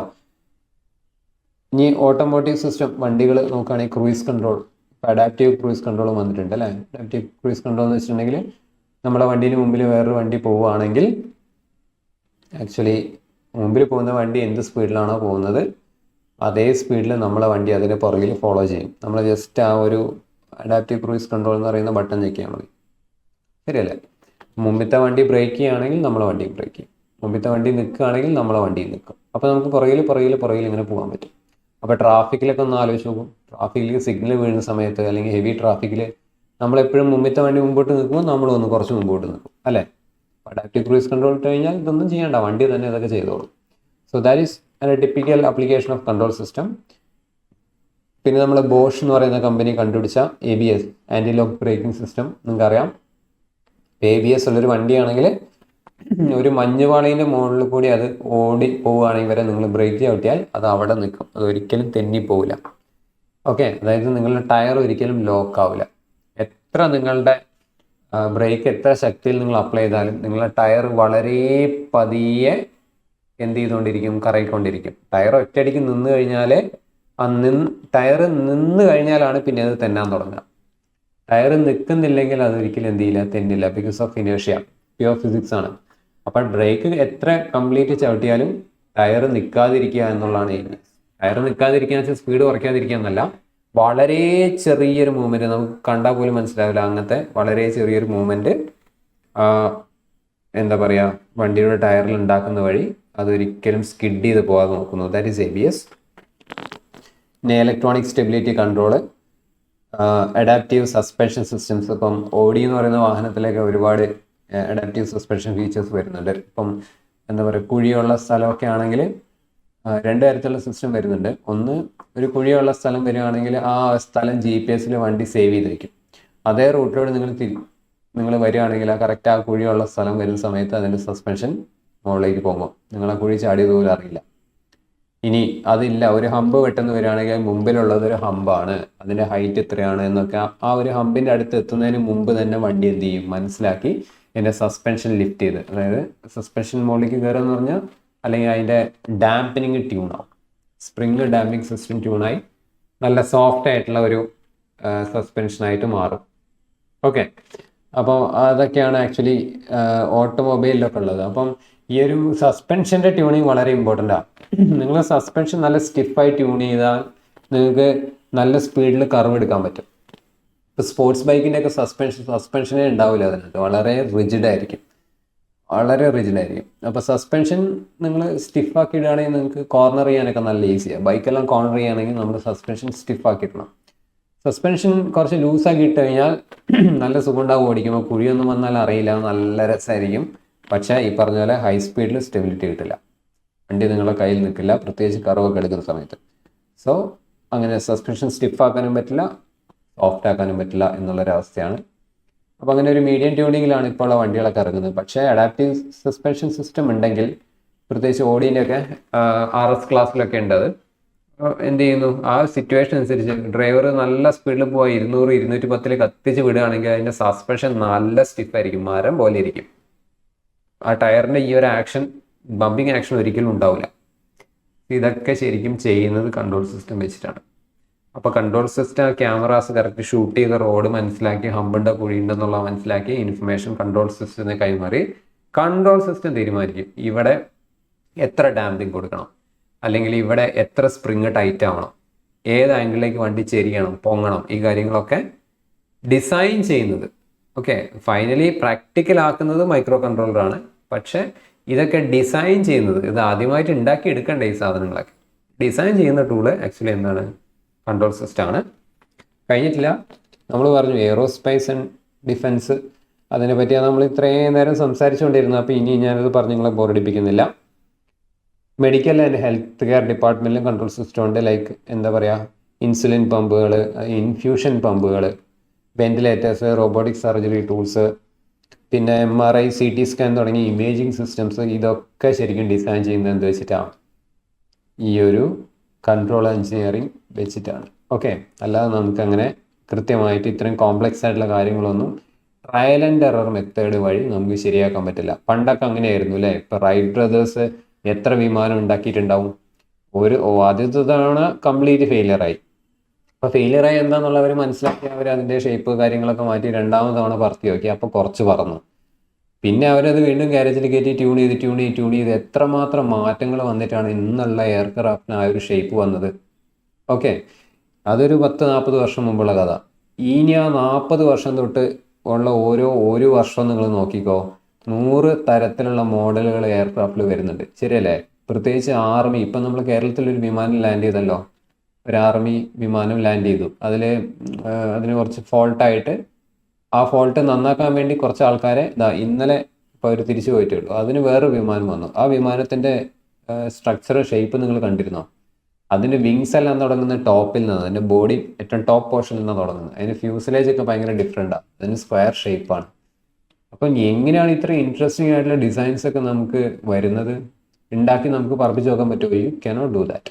അപ്പം കൺട്രോൾ സിസ്റ്റം വന്നുകൊണ്ടാണ് ഈ ഓരോ വർഷവും ഇത്ര പുതിയ ഡിസൈൻസ് ഇങ്ങനെ ഓരോ കൊല്ലം നമുക്ക് റിലീസ് ചെയ്യാൻ പറ്റുന്നത്. കൺട്രോൾ സിസ്റ്റം ഇല്ലെങ്കിലോ ഒരു 50-60 വർഷം പിടിക്കും അങ്ങനെ ഒരു സാധനം പറക്കും ഇല്ലയോ എന്നൊക്കെ ടെസ്റ്റ് ചെയ്ത് ഉണ്ടാക്കി നശിപ്പിച്ച് നഷ്ടം സഹിച്ച് പിന്നെയും പൈസ ഇറക്കി ഈ കാര്യങ്ങളൊക്കെ ചെയ്തെടുക്കാൻ വേണ്ടിയിട്ട്. ഓക്കെ, ഇനി റിസർച്ച് ആൻഡ് എഡ്യൂക്കേഷൻ സെക്ഷനിലുണ്ട്. ഇപ്പം നിങ്ങൾ പിന്നെ ഈ ഒരു ആദ്യത്തെ പോയിന്റ് നോക്കിയാൽ മനസ്സിലാവും. ഇൻഡസ്ട്രിയൽ ഓട്ടോമേഷൻ നോക്കിയാൽ മനസ്സിലാവും. ഇൻഡസ്ട്രിയിൽ ഉപയോഗിക്കുന്ന സംഭവങ്ങളൊക്കെ നമുക്ക് ലാബുകളിൽ ടെസ്റ്റ് ചെയ്യാം അല്ലേ? For example pressure sensor, temperature sensor, അങ്ങനത്തെ കാര്യങ്ങളൊക്കെ നമുക്ക് ലാബിൽ നമുക്ക് ടെസ്റ്റ് ചെയ്തെടുക്കാൻ പറ്റും. അപ്പോൾ അതൊക്കെ സ്മോൾ സ്കെയിലിലുള്ള കൺട്രോൾ എഞ്ചിനീയറിങ്ങിൻ്റെ ആപ്ലിക്കേഷൻ നമുക്ക് പറയാം. ഓക്കെ, അപ്പോൾ അതും ഇതിൻ്റെ ഒരു ആപ്ലിക്കേഷൻസ് ഒക്കെയാണ്. ഓക്കെ, നിങ്ങളോടിപ്പോൾ എന്തായാലും ചോദിക്കാൻ പോകുന്നത് ഇങ്ങനെയൊന്നുമല്ല, list few applications of control system. വലിയ എക്സ്പ്ലനേഷൻ ഒന്നുമുള്ള ചോദ്യമല്ല അത്. വെറുതെ അവർ കുറച്ച് ആപ്ലിക്കേഷൻസ് ലിസ്റ്റ് ചെയ്യാം. ലിസ്റ്റ് എന്ന് പറയുന്ന വാക്ക് ശരിക്കും പറഞ്ഞാൽ നമ്മളുടെ ക്വസ്റ്റ്യനിൽ വന്നു കഴിഞ്ഞാൽ നിങ്ങൾ അതിനെപ്പറ്റി എസ്സേ എഴുതാനോ ചിത്രം വരയ്ക്കാനൊന്നും പോകണ്ട. ലിസ്റ്റ് ചെയ്താൽ മതി. 1, 2, 3, 4. ഇനി നിങ്ങൾക്ക് സമയമുണ്ടെങ്കിൽ ക്വസ്റ്റ്യൻ്റെ മാർക്ക് നോക്കിയിട്ട് എന്ത് ചെയ്യുക? 1 എയറോസ്പേസ്. നിങ്ങൾക്ക് അറിയാവുന്ന കുറച്ച് കാര്യങ്ങൾ 2 ലൈൻ എഴുതുക. അത് മാർക്ക് നോക്കിയിട്ട് കേട്ടോ. അപ്പം ആപ്ലിക്കേഷൻസ് നിങ്ങൾ പഠിച്ചു അല്ലേ? ആപ്ലിക്കേഷൻസ് നിങ്ങൾക്ക് കുറച്ചൊക്കെ മനസ്സിലായി എന്ന് വിചാരിക്കുന്നു. ഇങ്ങനെയാണ് നമ്മളുടെ ഓരോ ക്ലാസ്സും പോവുക, ഓരോ ടോപ്പിക്കും കവർ ആവുക. കംപ്ലീറ്റ്ലി പ്രാക്ടിക്കൽ ആയിട്ടുള്ള കാര്യങ്ങളിലൂടെയാണ് നിങ്ങളെ ഇത് പഠിപ്പിക്കുന്നത്. അങ്ങനെ കൺട്രോൾ സിസ്റ്റം പഠിപ്പിക്കാൻ പറ്റുള്ളൂ. അല്ലാതെ ഒരു മെത്തേഡ്, ടെക്സ്റ്റ് ബുക്ക് അതേപോലെ വായിക്കുന്ന ഒരു മെത്തേഡ് എടുത്തു കഴിഞ്ഞാൽ നിങ്ങൾ ഈ സബ്ജക്റ്റ് പഠിക്കില്ല. ഈ സബ്ജക്റ്റിൻ്റെ വലുപ്പവും അതേപോലെ തന്നെ മഹത്വവും നിങ്ങൾ മനസ്സിലാക്കില്ല. Get the point? യെസ്. അപ്പം ഞാൻ സത്യം പറഞ്ഞാൽ ഇതിനകത്ത് കുറേ കാര്യങ്ങൾ ഇപ്പം ഇതിനകത്ത് പറഞ്ഞിട്ടുണ്ടാവും. അതായത് ഇപ്പം ഓഡി എന്ന് പറയുന്ന കാറിൽ എയർ സസ്പെൻഷൻ ഉണ്ട്, അതെങ്ങനെയാണ് വർക്ക് ചെയ്യുന്നത്. ജിയോ ടാഗ് ചെയ്ത് സസ്പെൻഷൻ അത് മനസ്സിലാക്കും ഞാൻ പറഞ്ഞു അല്ലേ? ബോയിങ്ങിൻ്റെ കേസ് പറഞ്ഞു. ഒരുപാട് കാര്യങ്ങൾ ഇതിനകത്ത് ഞാനിങ്ങനെ ഓരോ പോയിന്റുകൾ നിങ്ങൾക്ക് തന്നിട്ടുണ്ടാവും. ഈ പോയിന്റുകൾ എടുത്തിട്ട് റിസർച്ച് ചെയ്ത് പഠിക്കുക എന്നുള്ള ആരുടെ ജോലിയാണ്? നിങ്ങളെ ജോലിയാണ്. ഇൻട്രസ്റ്റിംഗ് ആണ്. അധികം നേരമൊന്നും സമയം ചിലവഴിക്കേണ്ട. ഒരു അരമണിക്കൂറൊക്കെ ഇപ്പം ഞാൻ പറഞ്ഞതിനെ പറ്റി ജസ്റ്റ് ഒന്ന് നോക്കുക എന്തൊക്കെ കാര്യങ്ങളുണ്ട്. ഓക്കെ, അപ്പോൾ ആ ഒരു കാര്യം കൂടി നിങ്ങളെ ഭാഗത്തും കൂടി വന്നു കഴിഞ്ഞാൽ ഞാനിപ്പോൾ ഈ പറഞ്ഞതിന് ഒരു പൂർണ്ണതയായി. ഇപ്പം നമ്മൾ 3/4 മണിക്കൂർ സംസാരിച്ചു. ഈ 3/4 മണിക്കൂർ നമ്മൾ ഒരുപാട് കാര്യങ്ങൾ മിക്സ് ചെയ്ത് തലയും വാലും മാത്രമേ പറഞ്ഞിട്ടുള്ളൂ. മെയിൻ നടുക്കുള്ള പോർഷൻ നമ്മൾ കട്ട് ചെയ്തു. കാരണം ഞാൻ ഓഡീൻ്റെ എയർ സസ്പെൻഷൻ എങ്ങനെയാണ് വർക്ക് ചെയ്യുന്നത് നിങ്ങളോട് പറയാൻ പോയി കഴിഞ്ഞാൽ ഇറ്റ് ടേക്ക് 1 full month. ശരിയല്ലേ? പക്ഷെ കുറച്ചൊക്കെ നിങ്ങൾക്ക് നെറ്റിൽ നോക്കി നിങ്ങൾക്ക് അത് പഠിച്ചെടുക്കാം. ഓക്കെ, സോ ആദ്യത്തെ ചോദ്യം എങ്ങനെയാണ് ആൻസർ ചെയ്യുന്നത് എന്നുള്ളത് നമ്മൾ പഠിച്ചു. യെസ്. അപ്പോൾ ഈ ഒരു ചോദ്യത്തിന് ഉത്തരം എങ്ങനെ എഴുതും? എനിക്കൊരു സജഷൻ ഉണ്ട്. ഇപ്പം ഞങ്ങളൊക്കെ കോളേജുകളിൽ പഠിപ്പിക്കുന്ന ടീച്ചേഴ്സ് തന്നെയാണ്. ഓക്കെ, ഞങ്ങൾക്ക് വാല്യുവേഷൻ ക്യാമ്പൊക്കെ വരും. വാല്യുവേഷൻ ക്യാമ്പൊക്കെ വരുമ്പോൾ നിങ്ങളെ പേപ്പറൊക്കെ നോക്കുന്നത് ഞങ്ങളൊക്കെ തന്നെയാണ്. വളരെ എന്താ പറയുക, ഇപ്പം ഞങ്ങളുടെ ഒരു ജനറേഷനും നിങ്ങളുടെ ഒരു ജനറേഷനും ഒക്കെ കമ്പയർ ചെയ്യുമ്പോൾ ഞാൻ നിങ്ങളെ കുറ്റപ്പെടുത്തല്ല. നിങ്ങൾക്ക് ബേസിക്കലി എഴുതാൻ അറിയില്ല. അതൊരു വലിയ പ്രശ്നമാണ്. നിങ്ങൾക്ക് ഒരുപാട് നോളജ് ഉണ്ടായിട്ടും കാര്യമില്ല, എല്ലാം പഠിച്ചിട്ടും കാര്യമില്ല. നിങ്ങൾക്ക് എക്സ്പെക്റ്റ് ചെയ്യാത്ത മാർക്ക് കിട്ടാത്ത, നിങ്ങൾക്ക് സബ്ജക്റ്റ് എഴുതാൻ അറിയാത്ത. സബ്ജക്റ്റ് എഴുതാൻ പഠിക്കുക എന്നുള്ളതും ഒരു ഒരു സ്കില്ലാണ് കേട്ടോ. ശരിക്കും ഒരു MA മലയാളം പഠിക്കുന്ന ഒരു കുട്ടി അല്ലെങ്കിൽ ഒരു BA ഇംഗ്ലീഷ് പഠിക്കുന്ന ഒരു കുട്ടി ഒരു ക്വസ്റ്റ്യൻ്റെ എസ്സേ എഴുതുന്നത് പോലെ ഒരു നോട്ട്ബുക്കിൻ്റെ ഒരു ആൻസർ ഷീറ്റിൻ്റെ ലെഫ്റ്റ് സൈഡ് മുകളിൽ നിന്ന് തുടങ്ങി ഇങ്ങനെ വരിയായി പാരഗ്രാഫായി എഴുതി അവസാനിപ്പിക്കരുത്. അങ്ങനെയല്ല എഞ്ചിനീയറിംഗ് ഡോക്യുമെൻറ്റേഷൻ ചെയ്യേണ്ടത്. ഓക്കെ, അപ്പോൾ അതെങ്ങനെയാണെന്നുള്ളത് ഇന്നത്തെ ക്ലാസ്സിൽ തന്നെ നമ്മൾ കുറച്ച് ബ്ലോക്ക് ഡയഗ്രാംസും കാര്യങ്ങളൊക്കെ വരയ്ക്കുകയും ഡിസ്കസ് ചെയ്യുകയൊക്കെ ചെയ്യും. കുറച്ചുകൂടി നമ്മൾ സബ്ജക്റ്റിലേക്ക് കയറാനുണ്ട്. ഇപ്പോൾ ഇത് പക്ക ഇൻട്രോ തന്നേ ഉള്ളൂ. അപ്പോൾ അത് വെച്ചിട്ട് എഴുത്ത് വളരെ കുറയ്ക്കണം. ഒരുപാട് വലിച്ചു വാരി എഴുതരുത്. ആവശ്യമുള്ള കാര്യം മാത്രം എഴുതിയാൽ മതി. ബാക്കി കഥ പറയേണ്ടത് ഡയഗ്രാംസും ഇക്വേഷൻസും ഗ്രാഫൊക്കെ ആയിരിക്കണം. ഈ ഡയഗ്രാമും ഇക്വേഷനും ഗ്രാഫൊന്നും നിങ്ങൾ എവിടെ നോക്കി പഠിക്കരുത്. ദയവേത് സ്വന്തമായി വരയ്ക്കുക. ഓക്കെ, ഒരു ഡയഗ്രാം സ്വന്തമായി വരച്ചുകൂടെ? നിങ്ങൾ എങ്ങനെ വേണമെങ്കിൽ വരച്ചു, ഒരു പ്രശ്നമുള്ളൂ. ഇതിപ്പോൾ ഇതൊരു മിസൈൽ ലോഞ്ചിങ്ങിൻ്റെ ചിത്രം ഞാൻ വരച്ചത്. ഈ ഒരു ചിത്രം കുറച്ചുകൂടി നന്നാക്കി എങ്ങനെ വരയ്ക്കുക എന്നുള്ളത് ഞാൻ കാണിച്ചു തരും. അപ്പം ഞാൻ പറയുന്നത് ഞാൻ കാണിച്ചു തരുകയും കൂടി ചെയ്യും കേട്ടോ. അപ്പോൾ അതും കൂടി കഴിഞ്ഞാൽ നിങ്ങൾക്ക് മനസ്സിലാവും. എഴുതേണ്ട രീതിയിൽ നമ്മൾ ബേസിക്കലി എന്ത് ചെയ്യണം, കുറേ കാര്യങ്ങൾ മാറ്റാനുണ്ട്. അത് നമ്മൾ മാറ്റൂല. ചില കാര്യങ്ങൾ നമുക്ക് വാശിയാണ് മാറ്റൂല എന്ന്. ശരിയല്ലേ? എക്സാമ്പിൾ ഞാൻ പറഞ്ഞുതരാം. ഇപ്പോൾ ഒരു നോട്ട് ബുക്ക് വാങ്ങിക്കഴിഞ്ഞാൽ ആ നോട്ട് ബുക്ക് അങ്ങോട്ട് ആ ഫസ്റ്റ് പേജ് അങ്ങ് തുറന്ന് അതിൻ്റെ ആദ്യത്തെ കാണുന്ന വെള്ള പേജിനകത്ത് മുകളിൽ വലതുഭാഗത്തായിട്ട് പേര്, റോൾ നമ്പർ, ക്ലാസ്. അത് കാണുമ്പോൾ തന്നെ ഒരു ഇറിറ്റേഷനാണ്. നിങ്ങളോട് ആരെങ്കിലും പറഞ്ഞോ അങ്ങനെ ചെയ്യാൻ പാടുള്ളൂ എന്ന്? അങ്ങനെ ചെയ്തു കഴിഞ്ഞാൽ എങ്ങനെയാണ് നിങ്ങൾ വ്യത്യസ്തനായ ഒരാളായി മാറുന്നത്? നിങ്ങൾ സെയിം ബോറിങ് തിങ് ആണ് ചെയ്തുകൊണ്ടിരിക്കുന്നത് എന്ന് മനസ്സിലാക്കുക. അപ്പോൾ എല്ലാത്തിലും ഒരു വ്യത്യസ്തത വേണം. സാറുമാർ അസൈൻമെൻറ്റ് എഴുതാൻ പറഞ്ഞാൽ നിങ്ങൾ എല്ലാവരും ഒരേപോലെ. അതിലെങ്ങനെയാണ് നിങ്ങളിൽ ഒരാളെ തിരിച്ചറിയുന്ന രീതിയിൽ നിങ്ങൾക്ക് ചെയ്യാൻ പറ്റുക? നിങ്ങൾ ആലോചിക്കുക. ഒരുപാട് കാര്യങ്ങൾ നമ്മൾ ചെയ്യുന്നത് എന്തോ ഇങ്ങനെയാണ് എന്ന് ധരിച്ചാണ്. നിങ്ങളെ ചേട്ടന്മാർ ചെയ്ത പോലെ അത് കണ്ട് കോപ്പി ചെയ്ത് നിങ്ങൾ അങ്ങനെ തന്നെ എഴുതുകയാണ്. ശരിയല്ലേ? ഒരു ബുക്കിൽ പേരെഴുതുന്ന കാര്യം തൊട്ട് നിങ്ങൾ പരീക്ഷ എഴുതുന്ന നിങ്ങൾ തന്നെ ശ്രദ്ധിച്ചിട്ടുണ്ടാവില്ല. ഞാൻ പറയുമ്പോഴായിരിക്കും നിങ്ങൾ ശ്രദ്ധിച്ചിട്ടുണ്ടാവുക. അങ്ങനെ ഒരുപാട് കാര്യങ്ങൾ സിമിലാരിറ്റി വരുന്നതുകൊണ്ടാണ് ഈ ബോറിങ് തിങ് വരുന്നത്. ഓക്കെ, അപ്പം നിങ്ങൾ ഡിഫറെൻ്റ് ആണെന്ന് നാല് ആൾക്കാരെ നിങ്ങൾക്ക് കാണിക്കണമെങ്കിൽ ഡിഫറെൻ്റ് ആയ ആൾക്കാർക്ക് മാത്രമേ എക്സിസ്റ്റൻസ് ഉള്ളൂ മക്കളെ.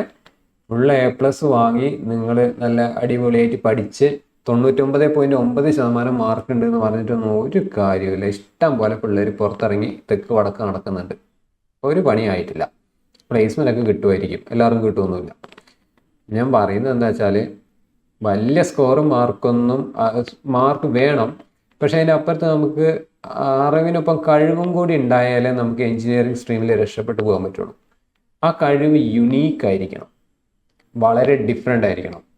ഓക്കെ, നിങ്ങൾ ചെയ്യുന്ന എല്ലാ കാര്യവും അത് നിങ്ങളാണ് ചെയ്തത് എന്ന് അതിനകത്ത് എഴുതി വെക്കാതെ പറയാൻ പറ്റണം. Just like how Apple do.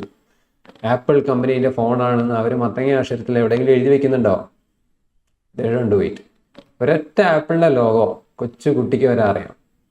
Okay, അപ്പോൾ എല്ലാ ലെജൻസിനും ഈ ഒരു ഐഡൻറ്റിറ്റി ബ്രേക്ക് ഉണ്ട്. അപ്പോൾ നിങ്ങളെങ്ങനെ പരീക്ഷ എഴുതണം, നിങ്ങളുടെ ആൻസർ ഷീറ്റാണെന്നൊരു വ്യത്യസ്തമായി നിങ്ങൾ എഴുതണം, വ്യത്യസ്തമായി നിങ്ങൾ പഠിക്കണം. എന്നാലേ നിങ്ങൾ വ്യത്യസ്തതയുള്ള ഒരാളായി മാറും. അങ്ങനത്തെ ആൾക്കാരെ മതി കമ്പനിയിലുള്ള ആൾക്കാർക്ക്. ഓക്കെ, അപ്പോൾ അതാണ് കാര്യം. പിന്നെ കുറച്ചൊക്കെ പ്രാക്ടിക്കലായിട്ട് പഠിക്കുക. പ്രാക്ടിക്കലായിട്ട് പഠിക്കുക എന്ന് പറഞ്ഞിട്ടുണ്ടെങ്കിൽ തിയറിറ്റിക്കലായിട്ട് പഠിച്ച് നിങ്ങൾക്ക് ഇതിൻ്റെ വലിയ ഇക്വേഷൻ കാര്യങ്ങളൊക്കെ എഴുതാൻ അറിഞ്ഞിട്ട് കമ്പനിയിലെ ആൾക്കാർക്ക് അതൊന്നും വേണ്ട. നിങ്ങൾ ഡിഫറെൻ്റ് ആയിട്ടുള്ള ഒരാളാണ്, നിങ്ങൾ ഏബിൾ ആണോ, നിങ്ങൾക്ക് വിവരമുണ്ടോ എന്നേ അവർ നോക്കുകയുള്ളൂ. ഓക്കെ, അറിവാണ് ഏറ്റവും പ്രധാനം. അല്ലാതെ വലിയ കാര്യങ്ങൾ ചെയ്യാൻ പഠിച്ചു കഴിഞ്ഞാൽ 2 കൊല്ലം കൊണ്ട് ഞാനിപ്പോൾ പഠിപ്പിക്കുന്ന ഏത് ഡെറിവേഷൻ നിങ്ങൾ 2 കൊല്ലം കൊണ്ട് നിങ്ങൾ മറന്നു പോകും. മനുഷ്യനാണ്. പക്ഷെ ആ ഡെറിവേഷൻ പഠിക്കുന്ന വഴി അത് എവിടെ അപ്ലൈ ചെയ്തു, ഇപ്പം ആ ഒരു അപ്ലിക്കേഷൻ അനുസരിച്ച് ഓടുന്ന മെഷീൻ ഏതാണ്? Can you understand? ഞാൻ പറയുന്നത് മനസ്സിലായോ? ഇപ്പം മെട്രിക്സ് നിങ്ങൾ പഠിച്ചിട്ടുണ്ട്. മെട്രിക്സിൽ ട്രാൻസ്പോസ് എടുക്കുന്നത് എങ്ങനെയാണ്? റോയും കോളവും അങ്ങോട്ടും ഇങ്ങോട്ടും മാറ്റിക്കഴിഞ്ഞാൽ നിങ്ങൾക്ക് എന്ത് കിട്ടും? മെട്രിക്സിൻ്റെ ട്രാൻസ്പോസ് നിങ്ങൾക്ക് എടുക്കാൻ പറ്റും അല്ലേ? എല്ലാവർക്കും അറിയാവുന്ന കാര്യമില്ല. റോയും കോളവും മാറ്റിക്കഴിഞ്ഞാൽ അതാണ് ഇപ്പോൾ നമ്മളൊരു ഇത് ഒരു മെട്രിക്സ് ഞാൻ വരയ്ക്കുകയാണ്. സോറി, കുറച്ചൊക്കെ ബോറടിക്കും കേട്ടോ. ഞാൻ പറഞ്ഞല്ലോ കുറച്ച് നിങ്ങളെ ഒന്ന് ബ്രെയിൻ വാഷ് ചെയ്താലേ സംഭവം നടക്കുകയുള്ളൂ.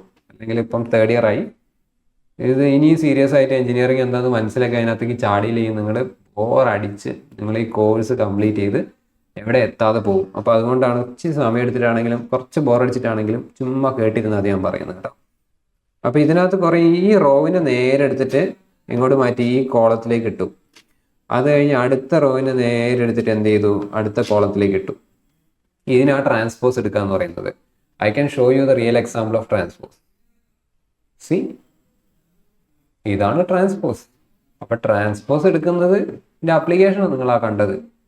നിങ്ങൾ സ്ക്രീൻ ഡിലിറ്റ് ചെയ്യുന്നത് കണ്ടിട്ടുണ്ട്, നിങ്ങൾ മെട്രിക്സും പഠിച്ചിട്ടുണ്ട്. ഇത് രണ്ടും ഒന്നൊന്നിൻ്റെ ആപ്ലിക്കേഷൻ എന്നറിയാതെ നിങ്ങൾ എഞ്ചിനീയറിംഗ് പാസ്സായിട്ട് എന്താ കാര്യം? സോ മെട്രിക്സിൽ പഠിക്കുന്ന ഓരോ സാധനങ്ങളും ഓരോ ആപ്ലിക്കേഷൻസാണ്. അതിന് ഓരോ ആവശ്യങ്ങളുണ്ട്. ആവശ്യമില്ലാതെയാണോ പഠിക്കുന്നത്? അപ്പോൾ അത് പഠിക്കണം, ആ മെത്തേഡിൽ പഠിക്കണം. മോസ്റ്റ്ലി ആ മെത്തേഡിലാണ് നമ്മൾ ഈ ഒരു സബ്ജക്റ്റ് കംപ്ലീറ്റ്ലി നിങ്ങൾ ട്രെയിൻ ചെയ്ത് ട്യൂൺ ചെയ്ത് കൊണ്ടുപോവുക. ഓക്കെ, സോ ഓക്കെ, അപ്പം അത്രയും കാര്യങ്ങൾ പറഞ്ഞു. ഇനി will move to the next session. അപ്പോൾ ഇനി നമുക്ക് ഇൻട്രൊഡക്ഷൻ ടു കൺട്രോൾ സിസ്റ്റം അല്ലെങ്കിൽ കൺട്രോൾ സിസ്റ്റത്തിൻ്റെ ഡെഫിനേഷൻ എന്താണെന്ന് നോക്കാം. അപ്പോൾ ഇനി ഇത് വായിച്ചാൽ കുറച്ചൊക്കെ നിങ്ങൾക്ക് മനസ്സിലാവുമെന്ന് ഞാൻ വിചാരിക്കുന്നു. ഒന്ന് വായിച്ചു നോക്കാം നമുക്ക്. അപ്പോൾ A control system manages, directs or regulates. Okay, manage ചെയ്യും, അതേപോലെ ഡയറക്റ്റ് ചെയ്യും, ആവശ്യമുള്ള സമയങ്ങളിൽ കൃത്യമായിട്ടുള്ള ക്വാണ്ടിറ്റി റെഗുലേറ്റ് ചെയ്യും. The behaviour of other devices or systems using control loops. ഇപ്പോൾ ഈ ലൂപ്സ് എന്താണെന്നുള്ള നമ്മൾ പഠിക്കാൻ പോവാണ് കേട്ടോ. Now it's a system that provides a desirable response by controlling its output, often involving sensors, controllers and actuators. അപ്പോൾ ഒരു കൺട്രോൾ സിസ്റ്റം പ്രോപ്പറായിട്ട് വർക്ക് ചെയ്യണമെങ്കിൽ നമുക്ക് പല സെൻസേഴ്സ് ആവശ്യമാണ്. പലതരത്തിലുള്ള കാര്യങ്ങൾ, പ്രഷർ എത്രയാണ്, ടെമ്പറേച്ചർ എത്രയാണ്, ഹ്യൂമിഡിറ്റി എത്രയാണ്, സ്ട്രെസ്, സ്ട്രെയിന്, ഈ കാര്യങ്ങളൊക്കെ നമ്മൾ എന്ത് ചെയ്യണം, അളക്കേണ്ടി വരും. അത് അളക്കാൻ വേണ്ടിയാണ് സെൻസർ. പിന്നെ വിന്നിയുടെ മൈക്രോ കൺട്രോളർ ആക്ച്വലി. സോ ഈ മൈക്രോ കൺട്രോളറിൽ നമ്മൾ കോഡ് ചെയ്ത് വെച്ചിട്ടില്ല സോഫ്റ്റ്വെയർ ഉപയോഗിച്ചിട്ടാണ് കൺട്രോൾ സിസ്റ്റം വർക്ക് ചെയ്യുക. Then actuators. അപ്പോൾ ആക്ച്വേറ്റേഴ്സ് എന്ന് വെച്ചാൽ മോട്ടേഴ്സ് ഒക്കെ ആക്ച്വേറ്റേഴ്സ് ആണ്. സോ നമുക്കിപ്പോൾ ഒരു സെൻസർ ഇത്ര ക്വാണ്ടിറ്റി, ഇപ്പോൾ ഇത്ര ടെമ്പറേച്ചർ വന്നു കഴിഞ്ഞാൽ ഇത്ര ഫ്ലൂയിഡ് ഒരു ടാങ്കിലേക്ക് ഡ്രോപ്പ് ചെയ്യണം എന്നാണ് നമ്മൾ പ്രോഗ്രാമെങ്കിൽ സെൻസർ ടെമ്പറേച്ചർ സെൻസ് ചെയ്യും. കൺട്രോളിനകത്ത് നമ്മൾ പ്രോഗ്രാം എഴുതിയിട്ടുണ്ടാവും, ഇത്ര വന്നു കഴിഞ്ഞാൽ ഇത്ര ചെയ്യും എന്ന് പറഞ്ഞ്. അപ്പം മൈക്രോ കൺട്രോൾ ചെയ്യുന്ന പോലെ തന്നെ ആക്ച്വേറ്റർ എന്ത് ചെയ്യും, അതിനനുസരിച്ച് വാൽവ് ഓപ്പൺ ചെയ്ത് അത്രയും എമൗണ്ട് ഓഫ് ലിക്വിഡ്സിനെ ഡിസ്ചാർജ് ചെയ്യും. ഇതാണ് യൂഷ്വലി നടക്കാറ്. ഇനി രണ്ട് വേർഡുകൾ നമ്മൾ പരിചയപ്പെടാൻ പോവാണ്. ഒന്ന് ഫിസിക്കൽ സിസ്റ്റം, വേറൊന്ന് മാത്തമാറ്റിക്കൽ മോഡൽ. അപ്പോൾ ഇതൊക്കെ നമ്മൾ ഓൾറെഡി ഇപ്പം പറഞ്ഞു കഴിഞ്ഞു. ഞാൻ പറഞ്ഞു ഇൻട്രൊഡക്ഷൻ കുറച്ച് ബ്രീഫായിട്ടാണെങ്കിൽ നമുക്ക് സബ്ജക്റ്റ് പെട്ടെന്ന് അതിനകത്തേക്ക് കയറാൻ പറ്റും. അപ്പോൾ ഫിസിക്കൽ സിസ്റ്റത്തിൽ ഇപ്പോൾ ഇതിനകത്ത് ഞാൻ കാണിച്ചിരിക്കുന്നത് ഒരു സാറ്റലൈറ്റ് ആൻറ്റിനയാണ്. നമുക്ക് കണ്ടാൽ മനസ്സിലാവും, സാറ്റലൈറ്റ് ആൻറ്റിനയാണ്. അപ്പോൾ ഈ ഒരു സാറ്റലൈറ്റ് ആൻറ്റിന ഒരു ട്രാക്കറാണെന്ന് വിചാരിച്ചോ, അതല്ലെങ്കിൽ ഇതിൻ്റെ പൊസിഷൻ നമുക്ക് അങ്ങോട്ടും ഇങ്ങോട്ടും അഡ്ജസ്റ്റ് ചെയ്യാൻ പറ്റും. എല്ലാ ആൻറ്റിനകളുടെയും പൊസിഷൻ നമുക്ക് അഡ്ജസ്റ്റ് ചെയ്യാൻ പറ്റും. ഇപ്പോൾ നമ്മൾ വീട്ടിലൊക്കെ DTH ഒക്കെ വെക്കുമ്പോൾ നിങ്ങൾക്കറിയാം, DTH ഒക്കെ ഒരു പ്രത്യേക ആംഗിളിലാണ് നമ്മൾ വെക്കുക അല്ലേ. സോ ആ ഒരു ആംഗിളിൽ വെച്ചാൽ മാത്രമേ ആ ഒരു പർട്ടിക്കുലർ സാറ്റലൈറ്റിൻ്റെ സിഗ്നൽ നമുക്ക് കിട്ടുള്ളൂ. അപ്പോൾ ഇതിനു വേണ്ടി നമ്മൾ ചെയ്യുന്നതെന്ന് വെച്ചാൽ ഇവിടെ നമുക്കൊരു പൊട്ടൻഷ്യോമീറ്റർ കാണാൻ പറ്റും. ഒരു പോട്ട് എന്ന് പറഞ്ഞാൽ ഇങ്ങനെ റൊട്ടേറ്റ് ചെയ്യുന്ന സാധനം. അതായത് ഇപ്പം നമ്മളുടെ ഫോർ എക്സാമ്പിൾ നമ്മൾ റേഡിയോയിലൊക്കെ ഉണ്ടാവും ഇങ്ങനെ ട്യൂൺ ചെയ്യാൻ വേണ്ടിയിട്ട് ഇങ്ങനെ തിരിക്കാൻ പറ്റുന്ന നോബുകളില്ലേ, വോളിയം ഒക്കെ കൂട്ടുന്ന നോബ്, ആ നോബാണ് പൊട്ടൻഷ്യോമീറ്റർ. സോ ഒരു പൊട്ടൻഷ്യോമീറ്റർ നമ്മൾ എടുക്കുന്നു. ഈ പൊട്ടൻഷ്യോമീറ്റർ നമ്മൾ ഒരു ഡിഫറൻഷ്യൽ അല്ലെങ്കിൽ പവർ ആംപ്ലിഫയറിലേക്ക് കൊടുക്കുന്നുണ്ട്. സോ ഇത് നിങ്ങൾ ലീനിയർ ഇൻറ്റിഗ്രേറ്റഡ് സർക്യൂട്ട് പഠിച്ചിട്ടുണ്ടെങ്കിൽ അതിനകത്തുള്ള ഓപ്പാമ്പ് അങ്ങനത്തെ സർക്യൂട്ടുകളൊക്കെ കൊണ്ട് ബിൽഡ് ചെയ്യുന്നതാണ്. എനിവേ നമ്മളിത് തീറ്റ ഡിഗ്രിയാണ് തിരിക്കുന്നത്, ചെറിയൊരു ആംഗിൾ തിരിക്കുന്നു.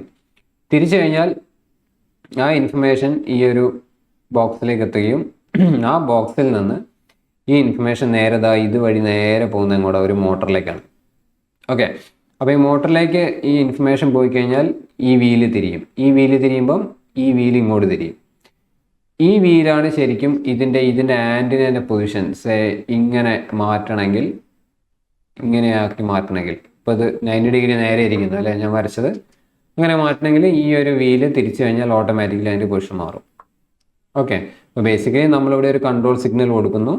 ആ കൺട്രോൾ സിഗ്നൽ ഒരു സിസ്റ്റം പരിശോധിച്ചിട്ട് അത് ഒരു ആക്ച്വേറ്ററിലേക്ക് കൊടുക്കുന്നു. So this is your sensor here, this is A control thing, and finally ഇതാണ് നമ്മളുടെ ആക്ച്വേറ്റർ. ഓക്കെ, അപ്പോൾ ആ 3 വാക്കുകളാണ് കൊടുത്തിരിക്കുന്നത്, സെൻസേഴ്സ്, കൺട്രോളേഴ്സ് ആൻഡ് ആക്ച്വേറ്റേഴ്സ്. അപ്പം ഇത് നമ്മൾ ഡിഷ് തിരിഞ്ഞു. ഇനി വേറൊരു പൊട്ടൻഷ്യോമീറ്റർ ഇവിടെ വെച്ചിട്ടുണ്ട്. അതെന്തിനാണെന്നറിയോ? അതായത് ഇവിടെ ഫോർ എക്സാമ്പിൾ നമ്മൾ കൊടുക്കുന്ന ഇൻപുട്ട് എന്ന് പറയുന്നത് 40 ഡിഗ്രി ആണ് നമ്മൾ പൊട്ടൻഷ്യോമീറ്റർ തിരിക്കുന്നതെന്ന് വിചാരിച്ചു, നമ്മളെ തീറ്റ ആംഗിൾ. അപ്പോൾ അതിനനുസരിച്ച് ഇവിടെ 40 ഡിഗ്രി എന്ത് തിരിയുന്നു? നമ്മളെ മോട്ടർ തിരിയുന്നു. അപ്പോൾ മോട്ടർ തിരിയുന്നതിനനുസരിച്ച് ആൻറ്റിനയുടെ പൊസിഷൻ മാറുന്നു. അപ്പോൾ ആൻറ്റിനയുടെ പൊസിഷൻ മാറുന്നതനുസരിച്ച് ഈ ഒരു വീലും എന്ത് ചെയ്യും? റൊട്ടേറ്റ് ചെയ്യും. കാരണം എന്താ? ഇത് മൂന്നും കപ്പിൾഡാണ്, ശരിയല്ലേ? സോ മോട്ടറിൻ്റെ വീല് ഇതുമായിട്ട് കപ്പിൾ ചെയ്തിട്ടുണ്ട്. ഇവിടെ നമ്മൾ ആൻറ്റിനേൻ്റെ മെയിൻ സ്പർ ഗിയർ ഇവിടെയുള്ള പൊട്ടൻഷ്യോമീറ്ററും കപ്പിൾ ചെയ്തിട്ടുണ്ട്. സോ ഡിഷ് ആൻറ്റിന തിരിയുന്ന സമയത്ത് അതിനൊപ്പം തന്നെ നമ്മളെ പൊട്ടൻഷ്യോമീറ്ററും എന്ത് ചെയ്യും? തിരിയും. അപ്പം ഈ പൊട്ടൻഷ്യോമീറ്റർ എന്തിനാണ് ഇവിടെ വെച്ചിരിക്കുന്നതെന്ന് വെച്ചാൽ നോക്കാം, നമ്മളിതിന് കൊടുത്ത കൺട്രോൾ സിഗ്നൽ എന്താണ്? 40 ഡിഗ്രി തിരിക്കാനാണ് നമ്മൾ പറഞ്ഞത്. 40 ഡിഗ്രി അത് ശരിക്കും തിരിഞ്ഞത് 40 ഡിഗ്രി തന്നെ ആണോ എന്ന് നിങ്ങൾക്ക് ഉറപ്പുണ്ടോ? ഒരു ഉറപ്പുമില്ല അല്ലേ? അത് ഉറപ്പ് വരുത്തണ്ടേ? നമ്മൾ 40 ഡിഗ്രി തിരിയാൻ വേണ്ടിയുള്ള കമാൻഡ് കൊടുത്ത് അത് 38 ഡിഗ്രിയാണ് തിരിയുന്നെങ്കിലോ? അതുകൊണ്ട് കാര്യമില്ല. അപ്പോൾ പല എററുകളും സംഭവിക്കാം. അപ്പോൾ ഇത് 40 എന്ന് പറയുന്ന ഇൻഫർമേഷൻ നമ്മൾ കൊടുത്തു, 38 ഇത് തിരിഞ്ഞതെങ്കിൽ ആ 38 തിരിഞ്ഞത് എന്നുള്ള വിവരം തിരിച്ച് ഇങ്ങനെ ഫീഡ്ബാക്ക് എടുക്കുകയാണ് ഇതിലൂടെ. ഓക്കെ, അപ്പോൾ ആ വയർ നേരെ പോകുന്ന എങ്ങോട്ടാ? ഈ ഡിഫറൻഷ്യൽ ആംപ്ലിഫയറിലേക്കാണ്. അപ്പം ഇപ്പം ഈ ഡിഫറൻഷ്യൽ ആംപ്ലിഫയറിൻ്റെ കയ്യിൽ 2 വാല്യൂസ് ഉണ്ട്. എന്തൊക്കെയുള്ളത്? 40 ഡിഗ്രി എന്ന് പറയുന്ന ആക്ച്വൽ സിഗ്നൽ ഉണ്ട്. So actual signal we can call it a signal 40 ഡിഗ്രിയാണ്. ഇനി മെഷർ ചെയ്തൊരു സിഗ്നൽ ഉണ്ട്, that's called measured signal. Measured signal എന്ന് പറഞ്ഞാൽ 38 ഡിഗ്രിയാണ്. 30 ഡിഗ്രിയേ തിരിഞ്ഞുള്ളൂ. So 38 degree. ഓക്കെ, അപ്പം ഈ 38 ഡിഗ്രി എന്ന് പറയുന്നത് ഈ പൊട്ടൻഷ്യോമീറ്ററിലൂടെ ഇങ്ങോട്ട് വന്ന് ഇവിടെ എത്തി. അപ്പോൾ ഇവിടെ എത്തിയപ്പോൾ ഇതിന് മനസ്സിലായി. എന്താ മനസ്സിലായത്? നമ്മൾ കൊടുത്ത പോലെ അത് ചെയ്തിട്ടില്ല, 2 ഡിഗ്രിയും കൂടി തിരിയാനുണ്ട്. അപ്പോൾ 2 ഡിഗ്രിയും കൂടി തിരിയാനുണ്ട് എന്നുള്ള കാര്യം ഈ ഡിഫറൻഷ്യൽ ആംപ്ലിഫയർ മനസ്സിലാക്കി കഴിഞ്ഞാൽ അവൻ എന്ത് ചെയ്യും? ഒരു 2 ഡിഗ്രിയും കൂടി ഈ മോട്ടറെ കൊണ്ട് എക്സ്ട്രാ എന്ത് ചെയ്യിപ്പിക്കും? 2 ഡിഗ്രിയും കൂടി തിരിപ്പിക്കും. ഓക്കെ, അങ്ങനെ തിരിപ്പിച്ചു കഴിഞ്ഞാൽ ഈ 32ൻ്റെ കൂടി ആ 2 ഡിഗ്രിയും കൂടി ചേർന്ന് ഫൈനലി 40 ഡിഗ്രി എന്നുള്ള ഇൻഫർമേഷൻ തിരിച്ച് ഈ പൊട്ടൻഷ്യോമീറ്റർ വഴി എഗെയിൻ എവിടെ എത്തും? ഈ ഡിഫറൻഷ്യൽ ആംപ്ലിഫയറിലെത്തും, അല്ലെങ്കിൽ ഈ കൺട്രോൾ മൊഡ്യൂളിലെത്തും. ഇതാണ് നമ്മൾ കൺട്രോൾ മൊഡ്യൂൾ എന്ന് പറയുന്നത്. അപ്പോൾ ഈ കൺട്രോൾ മൊഡ്യൂൾ 40 നമ്മൾ കൊടുത്തു, 40 തന്നെ ഇപ്പോൾ തിരിഞ്ഞു എന്നുള്ള കാര്യം മനസ്സിലാക്കുകയാണെങ്കിൽ ഡൺ, ഈ പ്രോസസ്സ് കഴിഞ്ഞു. കണ്ടോ? അപ്പം ഇത് തിരിക്കുന്ന ഈ ഒരു കാര്യത്തിൽ വളരെ ചെറിയൊരു 2 ഡിഗ്രിയുടെ ആംഗിളിൻ്റെ ഡിഫറൻസ് വന്നത് ഇവൻ വളരെ ബുദ്ധിപൂർവ്വം മാനേജ് ചെയ്തു. ഓക്കെ, അപ്പോൾ ഇതിൽ ഒരു മുമ്പോട്ട് പോകുന്ന സിഗ്നലുണ്ട്, ഒരു തിരിച്ച് പുറകോട്ട് വരുന്നൊരു സിഗ്നലുണ്ട്. മുമ്പോട്ട് പോകുന്ന സിഗ്നലാണ് ഇതിങ്ങനെ വന്ന് ഇതിനെ തിരിക്കുക എന്നുള്ളതാണ് മുമ്പോട്ട് പോയ സിഗ്നൽ. ഇനി അതിൽ നിന്നൊരു പോർഷൻ അടർത്തിയെടുത്ത് എത്രയാണ് തിരിഞ്ഞത് എന്നുള്ള കാര്യം അടർത്തിയെടുത്ത് ഈ പൊട്ടൻഷ്യോമീറ്റർ തിരിച്ചതിന് പുറകോട്ട് കൊടുക്കുന്നു. ഓക്കെ, അപ്പോൾ അതിനെയാണ് നമ്മൾ ബേസിക്കലി ഫീഡ്ബാക്ക് എന്ന് പറയുന്നത്. അപ്പോൾ ഫീഡ്ബാക്ക് എന്ന് പറയുന്ന വാക്കൊക്കെ നമ്മൾ ഒരുപാട് ഉപയോഗിക്കാൻ പോവാണ്. This is called feedback. തിരിച്ച് ഫീഡ് ചെയ്യുക, പുറകിലോട്ട് ഫീഡ് ചെയ്യുക, ഫീഡ്ബാക്ക്. ഓക്കെ, അപ്പോൾ എന്തായാലും ഇതിനെയാണ് ഫിസിക്കൽ സിസ്റ്റം എന്ന് പറയുന്നത്. ശരിക്കും നമുക്ക് എന്തിനെയാണോ ട്യൂൺ ചെയ്യേണ്ടത്, കൺട്രോൾ ചെയ്യേണ്ടത്, അതിനെയാണ് ഫിസിക്കൽ സിസ്റ്റം എന്ന് പറയുന്നത്. ഇപ്പോൾ നേരത്തെ നമ്മൾ ഓഡി RS8 എന്ന് പറയുന്ന കാറിൻ്റെ എയർ ഓട്ടോ സസ്പെൻഷൻ എന്ന് പറയുന്ന മെക്കാനിസം മക്ഫേഴ്സൺ സ്റ്റാർട്ടപ്പ് ഉപയോഗിച്ചിട്ടാണ് ചെയ്യുന്നത്. അപ്പം അതിനെപ്പറ്റി നമ്മൾ ഡിസ്കസ് ചെയ്തു. അപ്പം നമ്മൾ ഡിസ്കസ് ചെയ്യുകയാണെങ്കിൽ നമ്മളുടെ ആ ഒരു കാറും അതിൻ്റെ ടയറും ആ ഷോക്ക് അബ്സോർബറും അടങ്ങുന്ന ആ ഒരു സെറ്റിനെയാണ് നമ്മൾ ഫിസിക്കൽ സിസ്റ്റം എന്ന് പറയുന്നത്. നമ്മൾ എന്തിനു മുകളിലാണോ വർക്ക് ചെയ്യാൻ പോകുന്നത് അതിനെയാണ് ഫിസിക്കൽ സിസ്റ്റം. അപ്പോൾ അത് ഫിസിക്കലാണ്, ശരിക്കും നമുക്ക് കാണാനും തൊടാനും പറ്റും. Okay, yes. അപ്പോൾ ഫിസിക്കൽ സിസ്റ്റം എന്ന് പറഞ്ഞാൽ എന്താണെന്ന് മനസ്സിലായെന്ന് വിചാരിക്കുന്നു. Right, now look at this. ഇതേ ഡയഗ്രത്തിൻ്റെ കൺട്രോൾ എഞ്ചിനീയറിംഗ് ചെയ്ത മാത്തമാറ്റിക്കൽ മോഡലാണ്. ഞാൻ നേരത്തെ പറഞ്ഞല്ലോ ആദ്യത്തെ ക്ലാസ്സിലെ. നമ്മൾ എന്ത് സാധനം ഫിസിക്കലായിട്ട് നമ്മൾ കണ്ണിന് മുമ്പിലുണ്ടെങ്കിലും നമ്മൾ അതിനെ കംപ്ലീറ്റ്ലി ഇക്വേഷൻസ് ആക്കി മാറ്റും, അല്ലെങ്കിൽ V call it A transfer function. ഒരു ട്രാൻസ്ഫർ ഫംഗ്ഷൻ ആക്കി നമ്മൾ മാറ്റും. അപ്പം അങ്ങനെ ട്രാൻസ്ഫർ ഫംഗ്ഷൻ ആക്കി മാറ്റിയ രൂപത്തിലാണ് നിങ്ങളിപ്പോൾ ഇത് കാണുന്നത്. Look how different it is and how beautiful it is. അപ്പോൾ ഇത് എങ്ങനെയാണെന്ന് പഠിക്കുന്നതാണ് നമ്മളുടെ 5 module. Okay, so after finishing your 5th module you should be exactly able to understand ഈ ഡയഗ്രം എങ്ങനെ ഇങ്ങനെയായി. This is a catch, this is our job. Okay, ഇതാണ് നമ്മളെ പണി 5 യൂണിറ്റ്. അപ്പം ഇതിനകത്ത് വളരെ ഡിഫറെൻ്റ് ആയിട്ടുള്ള കാര്യങ്ങൾ അല്ലേ. ഇതാ പൊട്ടൻഷ്യോമീറ്ററിന് അവരിതാ ഇങ്ങനെ വരച്ചിരിക്കുന്നത്, ജസ്റ്റ് ലൈക്ക് ദിസ്. ഓക്കെ, അപ്പോൾ അതിന് ഇവിടെ θ ആ പാരാമീറ്ററോട് കൊടുത്തിരിക്കുന്നു. നമ്മൾ ഡിഫറൻഷ്യൽ ആൻഡ് പവർ ആംപ്ലിഫയർ സെറ്റിന് അതാ ഇങ്ങനെ കൊടുത്തിരിക്കുന്നു. ഒരു കെ എന്ന് പറഞ്ഞൊരു ട്രാൻസ്ഫർ ഫംഗ്ഷൻ ഇതിന് കിട്ടി. K1/S+A എന്ന് പറയുന്ന ഒരു ട്രാൻസ്ഫർ ഫംഗ്ഷൻ ഇവിടെയും നമുക്ക് കിട്ടി. ഓക്കെ, അപ്പോൾ ഇക്വേഷൻ ഞാൻ പറയുന്നില്ല, നമ്മൾ കൺട്രോൾ എഞ്ചിനീയേഴ്സ് സ്പെസിഫിക്കലി ഇതിന് ട്രാൻസ്ഫർ ഫംഗ്ഷൻ എന്ന് പറയുന്ന വേർഡാണ് ഉദ്ദേശിക്കുന്നത് എന്ന് വിളിക്കുന്നത്. ഓക്കെ, സോ ഇത് കഴിഞ്ഞ് നമ്മൾ എഗെയിൻ നമ്മളെ ആൻറ്റിന നമ്മളിവിടെ വരച്ചിട്ടുണ്ട്. നമ്മളെ മോട്ടർ നമ്മൾ വരച്ചിട്ടുണ്ട്. സോ ഇതാണ് നമ്മളുടെ മോട്ടർ. അപ്പോൾ ആ മോട്ടറിലുള്ള കോയിലുകൾ ഇതിനകത്ത് കാണിച്ചിട്ടുണ്ട്. ആ മോട്ടറിൻ്റെ ഒരു ചെറിയ ആർമേച്ചറിൻ്റെ ഇവിടെ കാണിച്ചിട്ടുണ്ട്. പിന്നെ ഇവിടെ കുറേ ഗിയേഴ്സ് വന്നിട്ടുണ്ട്. ആ ഗിയേഴ്സിന് ഇങ്ങനെയാണ് റെപ്രസെൻ്റ് ചെയ്യുന്നത്. 3 ഗിയറുകളുണ്ട് അല്ലേ. ആ ഗിയറുകളെ നമ്മൾ ഇങ്ങനെയാണ് റെപ്രസെൻ്റ് ചെയ്യുന്നത്. Okay, so gear 1, gear 2, gear 3. ഏതൊക്കെ? Gear 1, gear 2, gear 3. അതിനെ അങ്ങനെ മാറ്റി. പിന്നെ ഇത് എന്ന് പറഞ്ഞാൽ ഫീഡ്ബാക്ക് വരുന്നൊരു മെക്കാനിസം ആണ്. ഓക്കെ, ഫീഡ്ബാക്കിലുള്ള സാധനമാണ്. അതിനുശേഷം ഇവിടെ ഒരു ഡാമ്പർ കൊടുത്തിട്ടുണ്ട്. This is called damper. Spring, damper അങ്ങനെയൊക്കെ നമ്മൾ മാറ്റുക. അപ്പോൾ അത് മനസ്സിലാവാൻ ഇപ്പോൾ അങ്ങനെയൊന്നും പറഞ്ഞാൽ നിങ്ങൾക്ക് നിങ്ങളെ തലയിൽ കയറില്ല.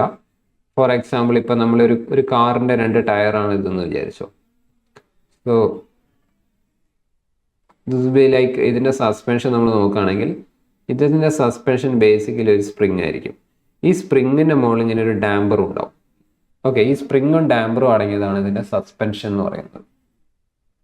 ഓക്കെ, ഇപ്പോൾ ഫോർ എക്സാമ്പിൾ ഒരു സൈക്കിൾ ട്യൂബ് നിങ്ങൾ അഴിച്ചു നോക്കിക്കഴിഞ്ഞാൽ അതിനകത്തൊരു സ്പ്രിങ്ങും ഉണ്ടാവും, ഒരു ഡാമ്പറും ഉണ്ടാവും. അപ്പോൾ ഡാമ്പർ എന്ന് പറഞ്ഞാൽ ആ ഒരു വാഷറാണ്.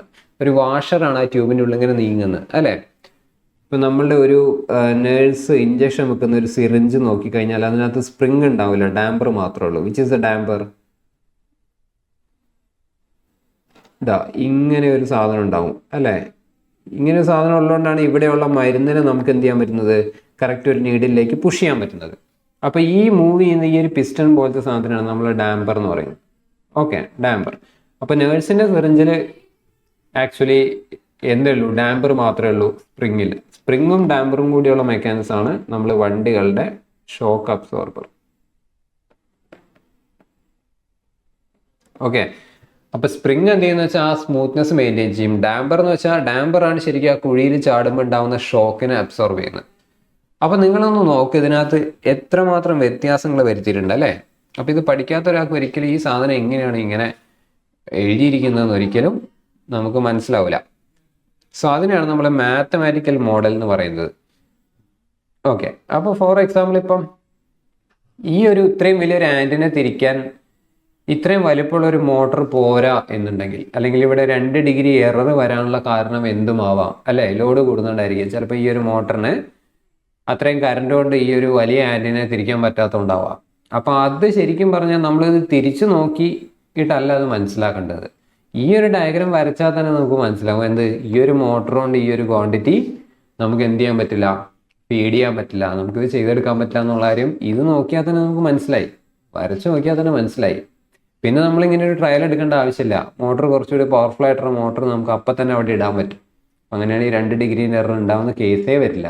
ഇനി വന്നാൽ തന്നെ കൺട്രോൾ സിസ്റ്റത്തിലേക്ക് തന്നെ ഒരു ഫീഡ്ബാക്ക് മെക്കാനിസം ഉണ്ട്, അത് എന്ത് ചെയ്തോളും, കറക്റ്റ് ചെയ്തോളും. Okay, so physical system mathematical model എന്താണെന്ന് നിങ്ങൾക്ക് മനസ്സിലായെന്ന് വിചാരിക്കുന്നു. ഇൻഡെപ്ത് ആയിട്ടല്ല, ഒരു 2 വരിയിൽ ഇത് പറയാൻ. ഇത് ഷോർട്ട് ആൻസേഴ്സ് ആണ്. എന്താണ് ഫിസിക്കൽ സിസ്റ്റം, എന്താണ് മാത്തമാറ്റിക്കൽ മോഡൽ, ചിലപ്പോൾ ചോദിക്കാം. 2 വരിയിൽ ഇത് എക്സ്പ്ലെയിൻ ചെയ്യാൻ നിങ്ങൾക്ക് മനസ്സിലായെന്ന് വിചാരിക്കുന്നു. യെസ്, അപ്പോൾ ഇനി കുറച്ച് തിയറി പാർട്സ് ആണ് നമുക്ക് നോക്കാം. അപ്പോൾ ഒരു basic concept of A control system, എന്താണ് ബേസിക് കൺസെപ്റ്റ്, ഇതിൻ്റെ എന്തിനാണ് ഇത് ഉണ്ടാക്കിയിരിക്കുന്നത് നമുക്ക് നോക്കാം. So control engineering is concerned with techniques that are used to solve the following 6 problems in the most efficient manner as possible. അതായത് താഴെ കൊടുത്തിട്ടുള്ള 6 പ്രശ്നങ്ങൾ പരിഹരിക്കാൻ വേണ്ടിയിട്ടാണ് അല്ലെങ്കിൽ കൺട്രോൾ സിസ്റ്റം ഉണ്ടാക്കിയിരിക്കുന്നത്. അല്ലെങ്കിൽ ഒരു കൺട്രോൾ സിസ്റ്റത്തിന് ആക്ട് ചെയ്യാൻ അല്ലെങ്കിൽ അതിൻ്റെ ജോലി എന്ന് പറയുന്നത് താഴെ പറഞ്ഞിട്ടുള്ള ഈ 6 മെത്തഡോളജിയിലേക്ക് നമുക്ക് മാറ്റാൻ പറ്റും. അപ്പോൾ നമ്പർ 1 എന്ന് പറഞ്ഞാൽ ഐഡൻറ്റിഫിക്കേഷൻ ഓഫ് ദ പ്രോബ്ലം ആണ്. identification of problem. What exactly is happening? Okay, we are identifying the problem. Okay, so let's say to measure the variable and convert the data analysis. രണ്ടാമത് ഇത് representation of the problem ആണ്. ഇതൊന്നും ചോദ്യമൊന്നും ചോദിക്കൊന്നുമില്ല. ഇതിപ്പോൾ ഒരു text ബുക്കിൻ്റെ സ്റ്റാൻഡേർഡിൽ തുടങ്ങാൻ വേണ്ടി പറഞ്ഞു എന്നുള്ളൂ കേട്ടോ. ഇത് വായിച്ചാൽ നിങ്ങൾക്കൊന്നും മനസ്സിലാവുമൊന്നുമില്ല. So to describe a system by analytical form of അല്ലെങ്കിൽ ഓർ മാത്തമാറ്റിക്കൽ മോഡൽ. അപ്പോൾ ഒരു പ്രോബ്ലത്തിനെ റെപ്രസെൻ്റ് ചെയ്യുക.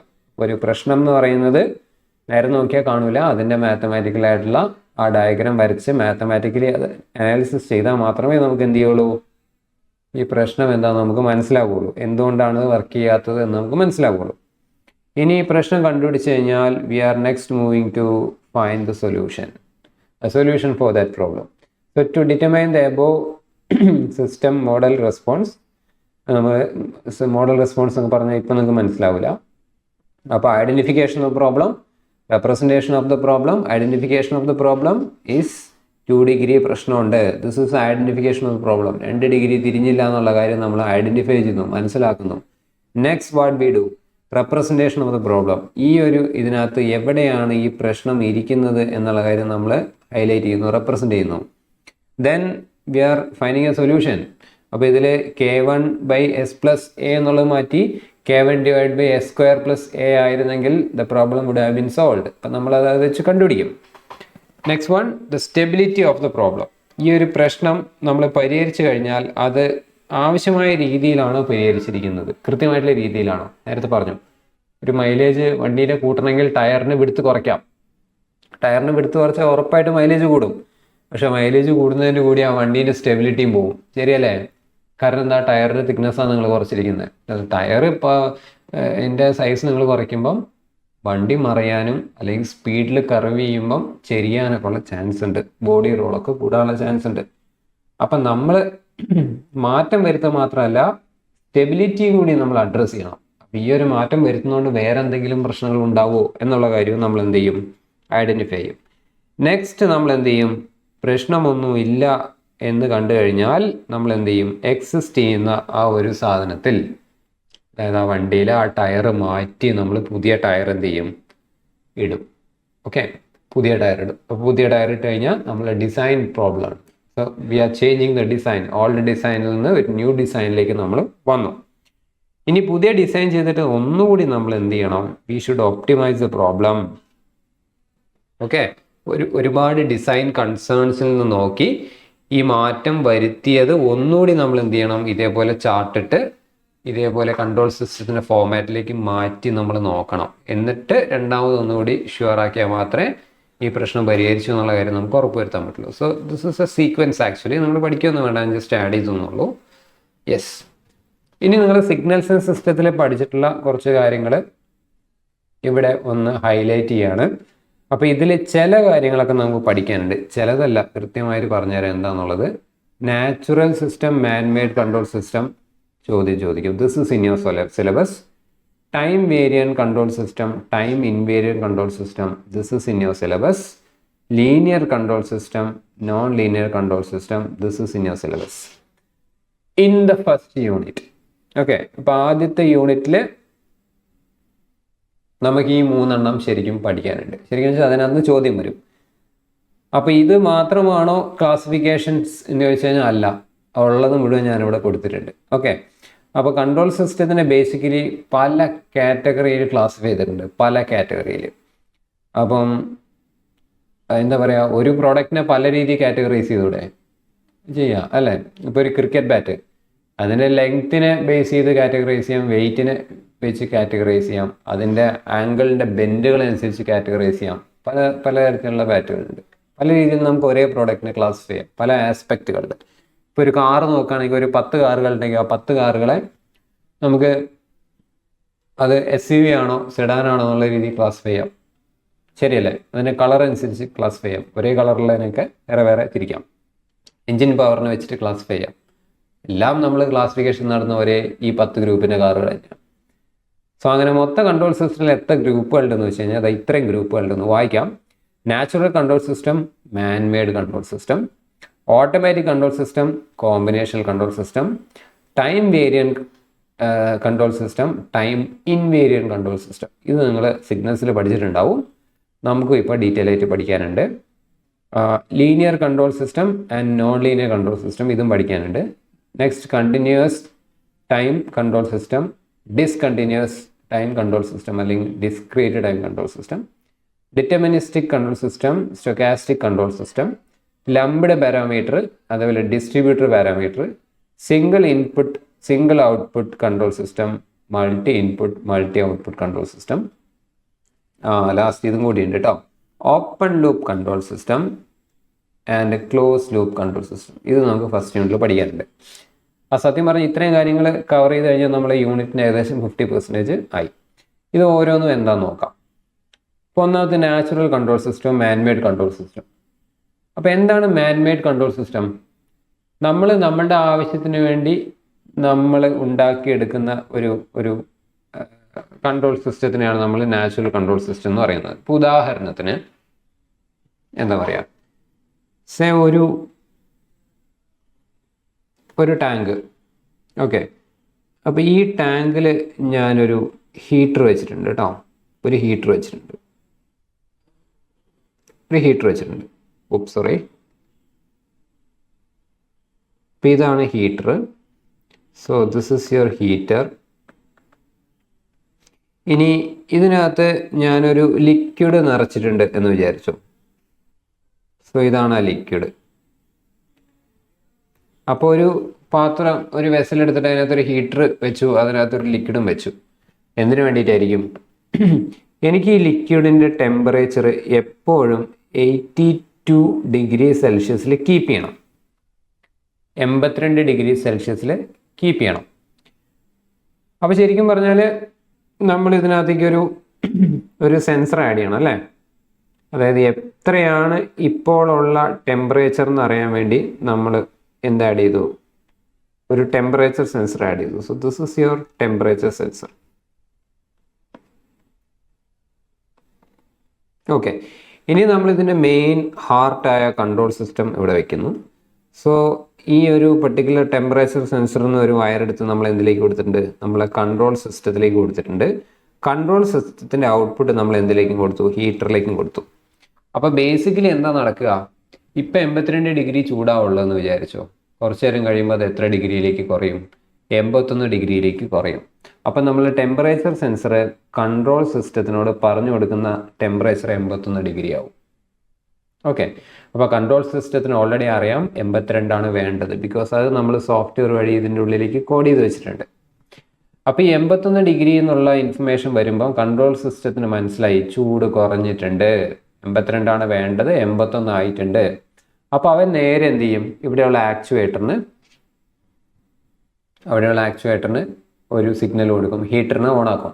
ഹീറ്ററിനെ ഓണാക്കി അല്പസമയം കൊണ്ട് തന്നെ ഈ ടെമ്പറേച്ചർ 81 നിന്ന് എത്രയിലേക്ക് ഷിഫ്റ്റ് ചെയ്യും? 82 ഷിഫ്റ്റ് ചെയ്യും. 82 ഷിഫ്റ്റ് ചെയ്ത് കഴിഞ്ഞാൽ അപ്പോഴത് സെൻസർ നേരെ കൺട്രോൾ സിസ്റ്റത്തിനോട് പറഞ്ഞു കൊടുക്കുന്നുണ്ട്. ഇപ്പോൾ നമ്മളെ കൺട്രോൾ സിസ്റ്റം എന്ത് ചെയ്യും? ഓക്കെ, ഇപ്പോൾ റെഡിയാണ്, അങ്ങനെയാണെങ്കിൽ ഇതങ്ങ് ഓഫ് ചെയ്തേക്കാം എന്ന് പറഞ്ഞാൽ നമ്മളെ ഹീറ്ററിനെ എന്ത് ചെയ്യും? ഓഫ് ചെയ്യും. കുറച്ച് നേരം ഓഫ് ആയിരിക്കുമ്പോൾ വീണ്ടും ടെമ്പറേച്ചർ കുറയും. ഇതിങ്ങനെ നടന്നുകൊണ്ടേയിരിക്കും. അപ്പോൾ ഇതൊരു കൺട്രോൾ സിസ്റ്റമാണ്. This is A control system. ഇവിടെ എന്താ നമ്മൾ കൺട്രോൾ ചെയ്യുന്നത്? നമ്മൾ കൺട്രോൾ ചെയ്യുന്ന പാരാമീറ്റർ ഇവിടെ എന്താ? ടെമ്പറേച്ചർ. നമ്മൾ ടെമ്പറേച്ചറാണ് കൺട്രോൾ ചെയ്ത് നിർത്തുന്നത് അല്ലേ? അപ്പോൾ അതിനുവേണ്ടി നമ്മളുടെ കയ്യിൽ ഒരു സെൻസർ ഉണ്ട്, ഒരു കൺട്രോളർ ഉണ്ട്, ഒരു ആക്ച്വേറ്റർ ഉണ്ട്. And these 3 words are again repeating, right? Sensor ഉണ്ട്, ഒരു കൺട്രോളർ ഉണ്ട്, ഒരു ആക്ച്വേറ്റർ ഉണ്ട്. ഓക്കെ, അത് നമ്മൾ ചെയ്യുന്നു. ഇത് നമ്മൾ ഉണ്ടാക്കിയെടുത്ത ഒരു കൺട്രോൾ സിസ്റ്റമാണ്. വി ഡിസൈൻഡ് മാൻ ഡിസൈൻഡ് അല്ലേ? നമ്മൾ ഹ്യൂമൻസ് നമുക്ക് വേണ്ടി ഉണ്ടാക്കിയെടുത്താണ് നമ്മളെ ആവശ്യമനുസരിച്ച്. ഇതിനെയാണ് ആക്ച്വലി നാച്ചുറൽ കൺട്രോൾ സിസ്റ്റം എന്ന് പറയുന്നത്. ഓക്കെ, അപ്പോൾ മാൻ മെയ്ഡ് കൺട്രോൾ സിസ്റ്റം എന്ന് പറയുന്നത്. അപ്പോൾ അങ്ങനെയാണെങ്കിൽ എന്താണ് നാച്ചുറൽ കൺട്രോൾ സിസ്റ്റം? അപ്പം മാൻ മെയ്ഡിൻ്റെ ഇത് എഴുതിയിരിക്കുന്നത് it's a control system that is created by humans for humans അല്ലേ? ലൈക്ക് ഓട്ടോമൊബൈൽസ്, പവർ പ്ലാന്റ്സ് ഒക്കെ നമ്മൾ ഉണ്ടാക്കുന്ന സിസ്റ്റം. ഇനി നാച്ചുറൽ കൺട്രോൾ സിസ്റ്റം എന്ന് പറഞ്ഞാൽ ബേസിക്കലി എന്താണെന്ന് വെച്ചാൽ നമ്മളുടെ എർത്തിൽ ഓൾറെഡി എക്സിസ്റ്റ് ചെയ്യുന്ന ചില അമേസിങ് ആയിട്ടുള്ള കൺട്രോൾ സിസ്റ്റംസ് ഉണ്ട്. അപ്പോൾ അതാണ് natural control system. So it's a control system that's created by nature. അപ്പം ഫോർ എക്സാമ്പിൾ ഇപ്പോൾ ഞാനൊരു ഉദാഹരണം പറഞ്ഞുതരാം. നിങ്ങളൊരു പട്ടി കടിക്കാൻ വരികയെന്ന് വിചാരിച്ചോ. നിങ്ങളെ ഡോഗ് ഈസ് ബിഹൈൻഡ് യു, നിങ്ങൾ ഓടുകയാണ്, പട്ടി പുറകെ ഓടുകയാണ്, ഇപ്പം കടി കിട്ടും. ഇതാണ് അവസ്ഥ. നിങ്ങൾ നല്ല സ്പീഡിൽ ഓടുക അല്ലേ. നല്ല സ്പീഡിൽ ഓടണമെങ്കിൽ നിങ്ങളെ മസിലൊക്കെ നല്ല ടൈറ്റ് ആയിരിക്കണം. അപ്പം നിങ്ങൾ അല്പം ഒന്ന് ബലം പിടിക്കും. നിങ്ങൾ അറിയാതെ തന്നെ ചെയ്യുന്ന കാര്യമാണ്. പട്ടി അടിക്കാൻ വരുമ്പോൾ കയ്യെല്ലാം നല്ല ടൈറ്റാക്കി പിടിക്കും, കാലൊക്കെ നല്ല ടൈറ്റാക്കി പിടിക്കും.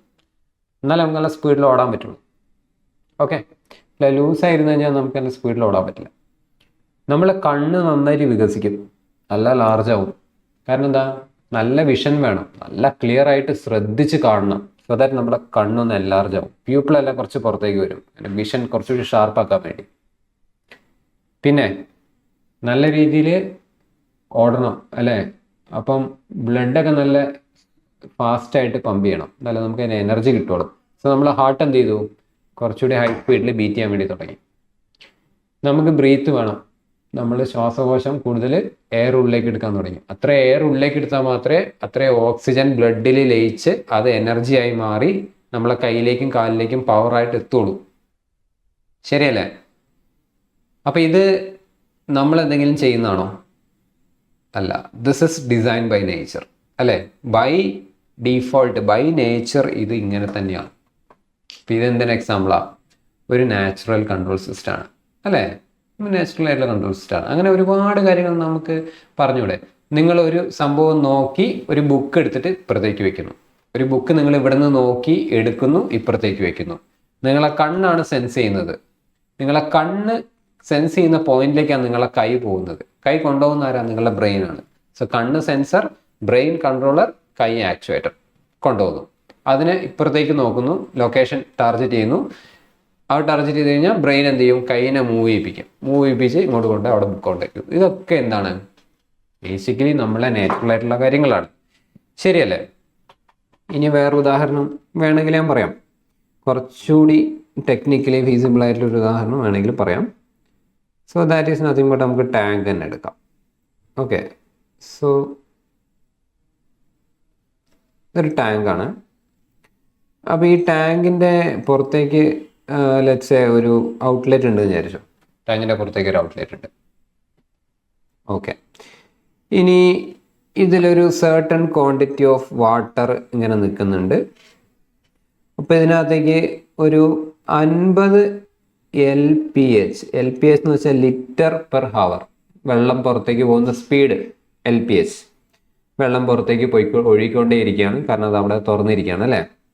No problem. നമ്മൾ എന്ത് ചെയ്തു? നമ്മൾ ഇതിനകത്തേക്ക് 50 സെയിം ക്വാണ്ടിറ്റി 50 LPH വെള്ളം നമ്മൾ ഇതിനകത്തേക്ക് ഒഴിച്ചുകൊണ്ടിരിക്കുകയാണ്.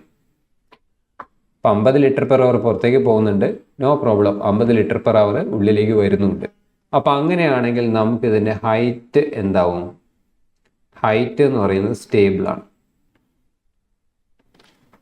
ഇതൊരു നാച്ചുറൽ കൺട്രോൾ സിസ്റ്റം. ശരിയല്ലേ? നമ്മളിവിടെ എന്തെങ്കിലും മോട്ടറോ പമ്പോ ലെവൽ അളക്കാനുള്ള, ഹൈറ്റ് അളക്കാനുള്ള എന്തെങ്കിലും മെക്കാനിസം നമ്മളിവിടെ വെച്ചിട്ടുണ്ടോ? നമ്മളൊന്നും വെച്ചിട്ടില്ല. ഇന്നും ഔട്ടും കറക്റ്റ് ആണെങ്കിൽ അത് സ്റ്റേബിളായി പോകും. ഇതൊരു നാച്ചുറൽ സിസ്റ്റമാണ്. ഇനി 50 എന്ന് പറയുന്നത് 70ലേക്ക് നിങ്ങൾ കൂട്ടി എന്ന് വിചാരിച്ചോ. 50 ലിറ്റർ പെർ അവറിൽ വന്നുകൊണ്ടിരുന്ന വെള്ളത്തിനെ കുറച്ചുകൂടി തുറന്നു വിട്ട് ഇപ്പം എത്ര കയറുന്നുണ്ട്? 70 LPH വാട്ടർ ഇപ്പം അതിനകത്തേക്ക് ചാടുന്നുണ്ട്. അങ്ങനെയാണെങ്കിൽ ലിറ്ററലി എന്ത് സംഭവിക്കും? സംഭവിക്കുന്ന കാര്യം ഞാൻ പറഞ്ഞുതരാം. അപ്പം അത് ഇതിൻ്റെ ലെവൽ കൂടും.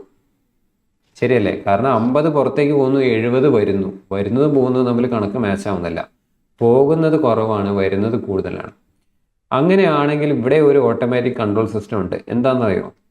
നോക്കുക, ഇത്രയും വെള്ളത്തിൻ്റെ പൊട്ടൻഷ്യൽ എനർജി അല്ലെങ്കിൽ വെയിറ്റ് അല്ല, ലെറ്റ് ഇറ്റ് ബി W1 അല്ല, ഇപ്പം ഉള്ള വെള്ളത്തിൻ്റെ വെയിറ്റ്. കാരണം ഇപ്പം വെള്ളം കുറച്ച് കൂടുതൽ നിറഞ്ഞു. നിറയുമ്പോൾ അതിന് വെയിറ്റ് കൂടും. വെയിറ്റ് കൂടുമ്പോൾ കൂടുതൽ ശക്തിയിൽ വെള്ളം പുറത്തേക്ക് ഒഴുകും. അപ്പോൾ ഈ 50 ഓട്ടോമാറ്റിക്കലി 70 LPH ആയിട്ട് മാറും. ഇത് നിങ്ങൾക്ക് അറിയാവുന്ന കാര്യമാണ്, ശരിയല്ലേ? കൂടുതൽ ടാങ്ക്, ഇപ്പോൾ ഒരു ടാങ്ക് നിറഞ്ഞിരിക്കുകയാണെങ്കിൽ അതിൻ്റെ അടിയിൽ ഒരു തുള ഉളച്ച് കഴിഞ്ഞാൽ നല്ല ശക്തിയിൽ വെള്ളം പോകും അല്ലേ? ടാങ്ക് എം ടി ആണെങ്കിലോ, കുറച്ച് വെള്ളം ഉള്ളെങ്കിലോ തുള ഉളച്ച് കഴിഞ്ഞാൽ വളരെ പതിയെ അതിനകത്ത് വെള്ളം ചാടിപ്പോകും. പ്രഷർ കുറവാണ്. That's it. നമ്മളെ വീട്ടിലെ ടാങ്കിലൊക്കെ അവസ്ഥ തന്നെയല്ലേ? വാട്ടർ ടാങ്ക് നിറഞ്ഞിരിക്കുമ്പോൾ നല്ല പ്രഷറായിരിക്കും. വെള്ളം തീരാനാവുമ്പോൾ ടാപ്പിൽ കൂടി വെള്ളം വളരെ പതിയല്ലേ വരുന്നത്, അത്രേ ഉള്ളൂ. അപ്പം നമ്മളിവിടെ എന്താ ചെയ്തത്? ഇൻപുട്ട് 50 നിന്ന് 70 നമ്മൾ കൂട്ടി. സിസ്റ്റം തന്നെ പുറത്തേക്കുള്ള ഔട്ട്ഫ്ലോ 50 നിന്ന് 70 കൂട്ടി. അപ്പം അങ്ങനെയാണെങ്കിൽ ഇപ്പോൾ 70 വരുന്നത്, 70 പോകുന്നത്. അങ്ങനെയാണെങ്കിൽ ഇത് എന്ത് ചെയ്യും? ആ പഴയ അവസ്ഥയിലേക്ക് ഇവൻ തിരിച്ചു വന്ന് ആ ഒരു ഹൈറ്റ് ബാലൻസ് ചെയ്ത് നിർത്തും. മനസ്സിലായോ? ഇത് ഓട്ടോമാറ്റിക്കലി നടക്കുന്നതാണ്. ഇത് നമ്മൾ ആരും ഒന്നും ചെയ്യുന്നില്ല, തന്നെ സെൽഫ് ബാലൻസ് ആവുകയാണ്. So that's why we are calling it a natural system and man made system. Okay, അപ്പം ചോദ്യം വരും, അപ്പോൾ ഉറപ്പായിട്ടും ചോദ്യം വരും. Brief the difference between natural and man made control system. സംഗതി മനസ്സിലായോ? എങ്ങനെ എഴുതണം? ഒരു ബുക്കും നോക്കണ്ട, ഒന്നും പഠിക്കണ്ട. നിങ്ങൾക്ക് മനസ്സിലായാൽ, നിങ്ങൾ മനസ്സിലായ പോലെ ദാ ഈ ഡയഗ്രത്തിന് എന്താ കുഴപ്പം? ഒരു കുഴപ്പമില്ല, ധൈര്യമായിട്ട് വരച്ചോ. ഈ ഡയഗ്രത്തിന് എന്താ കുഴപ്പം? ഒരു കുഴപ്പമില്ല. നിങ്ങൾ ഒരു വാക്ക് എഴുതിയെങ്കിൽ കൂടി ഈ ഒരു സാധനം നിങ്ങളുടെ സ്വന്തം ഐഡിയയിൽ വരച്ച ഫുൾ മാർക്കാ. ഫുൾ മാർക്കല്ല, അപ്പം തന്നെ നിങ്ങൾ ടീച്ചറുടെ പേപ്പർ നോക്കുന്ന ടീച്ചറുടെ മനസ്സിൽ ഒരു സ്ട്രൈക്ക് കിട്ടും. ഓ, ഇവൻ എന്തോ സംതിങ് ഡിഫറെൻറ്റ്, സംതിങ് എക്സലൻറ്റ്, ഇവൻ സ്വന്തമായിട്ട് കുറച്ച് കാര്യങ്ങളൊക്കെ ചെയ്യുന്നുണ്ട്. ആ ഒരു ഫീൽ നമ്മൾ കൊണ്ടുവരണം, അതാണ്. അപ്പം മാൻ made control system, natural control system ഞാൻ ഈ പറഞ്ഞത് മാത്രമല്ലാതെ നിങ്ങൾക്ക് ഇഷ്ടം പോലെ എക്സാമ്പിൾസ് ആലോചിച്ച് ചെയ്യാം കേട്ടോ. ഇത് തന്നെ എഴുതണം എന്നൊന്നുമില്ല. ഒരുപാട് നാച്ചുറലായി നടക്കുന്ന കാര്യങ്ങളുണ്ട്, ശരിയല്ലേ? യെസ്. ഇനി നമുക്ക് ബാക്കിയുള്ള കാര്യങ്ങളൊന്നും നമ്മുടെ സിലബസിൽ ഇല്ലാത്തതാണ്. എന്നാലും നമുക്കൊന്ന് ഓടിച്ചുവിടെ എന്തൊക്കെയാണെന്ന് നോക്കാം. Automatic control system, combinational control system. അപ്പോൾ എന്താ automatic control system? It's a control system that is made by using basic theories from mathematics and engineering. So this system mainly has sensors, actuators and responders. Basically എന്ത് സാധനം automatic ആക്കാൻ വേണ്ടി നമ്മൾ എന്ത് ചെയ്താലും അത് നമുക്കൊരു കൺട്രോൾ സിസ്റ്റം എന്ന് പറയാം. അതാണ് ഓട്ടോമാറ്റിക് കൺട്രോൾ സിസ്റ്റം. നിങ്ങൾ വാഷ് ബേസിൻ്റെ അടിയിൽ കൈ വയ്ക്കുന്നു, വെള്ളം തന്നെ ചാടുന്നു. നിങ്ങൾ കൈ എടുക്കുന്നു, വെള്ളം നിൽക്കുന്നു. Automatic control system. നിങ്ങളൊരു ടെക്സ്റ്റൈൽ ഷോപ്പിൻ്റെ ഉള്ളിലേക്ക് അല്ലെങ്കിൽ ഒരു മാളിൻ്റെ ഉള്ളിലേക്ക് കയറാൻ പോകണം. ആ മാളിൻ്റെ ഫ്രണ്ടിൽ ഒരു ഗ്ലാസിൻ്റെ ഡോറുണ്ട്. നിങ്ങൾ വരുന്നു, ഡോറ് തുറക്കുന്നു. നിങ്ങൾ വരുന്നത് ഓട്ടോമാറ്റിക്കലി ഡിറ്റക്ട് ചെയ്തു. So that's A control system. അത് നമ്മളാണ് ഡിസൈൻ ചെയ്യുന്നത്. എത്ര തുറക്കണം, എങ്ങനെ തുറക്കണം, എത്ര ദൂരെ നിന്ന് ഡിറ്റക്ട് ചെയ്യണം, എത്ര നേരം ഹോൾഡ് ചെയ്ത് പിടിക്കണം, ഇതൊക്കെ ഓട്ടോമാറ്റിക്കാണ്. Okay, now combinational control system. So it's a control system that is a combination of natural and man made control system. അപ്പം ചില സമയത്ത് നമ്മൾ ആക്ച്വലി ഇത് രണ്ടും നമ്മൾ യൂസ് ചെയ്യും. എക്സാമ്പിളാണ് ഒരു കാറ് ഡ്രൈവ് ചെയ്യുന്നത്. നല്ല എക്സാമ്പിൾ അല്ലേ? അപ്പോൾ കാറ് ഡ്രൈവ് ചെയ്യുന്നതിൽ നമ്മളുടെ ബ്രെയിൻ ഉണ്ട് അല്ലേ? ശരിയല്ലേ? നമ്മളുടെ ബ്രെയിനും നമ്മളുടെ കൈയും നമ്മളുടെ കണ്ണുമാണ് ഉള്ളത് മെയിൻ ആൾക്കാരായിട്ട്. പക്ഷേ ഇപ്പോൾ ഒരു ഓട്ടോമാറ്റിക് ഹിൽ ഡിസെൻറ്റ് കൺട്രോൾ ഉള്ളതാണെങ്കിലോ? ഓട്ടോമാറ്റിക് ഹിൽ ഡിസെൻറ്റ് കൺട്രോൾ എന്ന് പറഞ്ഞാൽ എന്താ? ആക്ച്വലി അല്ലെങ്കിൽ ഒരു ഓട്ടോമാറ്റിക്കലി ഗിയർ ഷിഫ്റ്റ് ചെയ്യുന്ന വണ്ടി, ഓട്ടോമാറ്റിക് കാറ്. വണ്ടി ഇങ്ങനെ നമ്മൾ വെറുതെ ആക്സിലേറ്റർ ചവിട്ടിയാൽ മതി, വണ്ടി തന്നെ എന്ത് ചെയ്യും? ഗിയർ ഷിഫ്റ്റ് ചെയ്തോളും. അപ്പോൾ കയറ്റം വരുമ്പം ഗിയർ എന്ത് ചെയ്യും? അപ്പ് ഷിഫ്റ്റ് ആവും.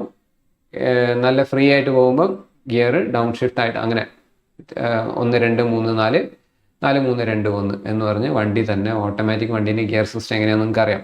ഓട്ടോമാറ്റിക്കലി ഗിയർ ഷിഫ്റ്റ് ആവും. പക്ഷേ ഗിയർ ഷിഫ്റ്റ് ആവണേ ആക്സിലേറ്റർ ചവിട്ടണ്ടേ? ആക്സിലേറ്റർ ചവിട്ടുന്നത് എന്ത് നോക്കിയിട്ടാ?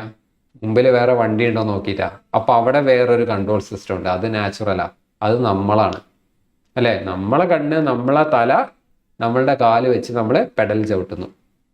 പക്ഷേ ഈ പെഡൽ ചവിട്ടുമ്പോൾ നടക്കുന്ന കാര്യങ്ങൾ വീണ്ടും അതിൻ്റെ ഉള്ളിൽ നമ്മൾ ഉണ്ടാക്കി വെച്ചിട്ടുള്ള ഒരു ഓട്ടോമാറ്റിക് സിസ്റ്റം അതിൻ്റെ ഉള്ളിൽ എന്ത് ചെയ്യുന്നുണ്ട്? വർക്ക് ചെയ്യുന്നുണ്ട്. അതാണ് ഈ ഒരു സ്പീഡിനനുസരിച്ച് ഗിയർ ഷിഫ്റ്റ് ചെയ്യുന്നതൊക്കെ.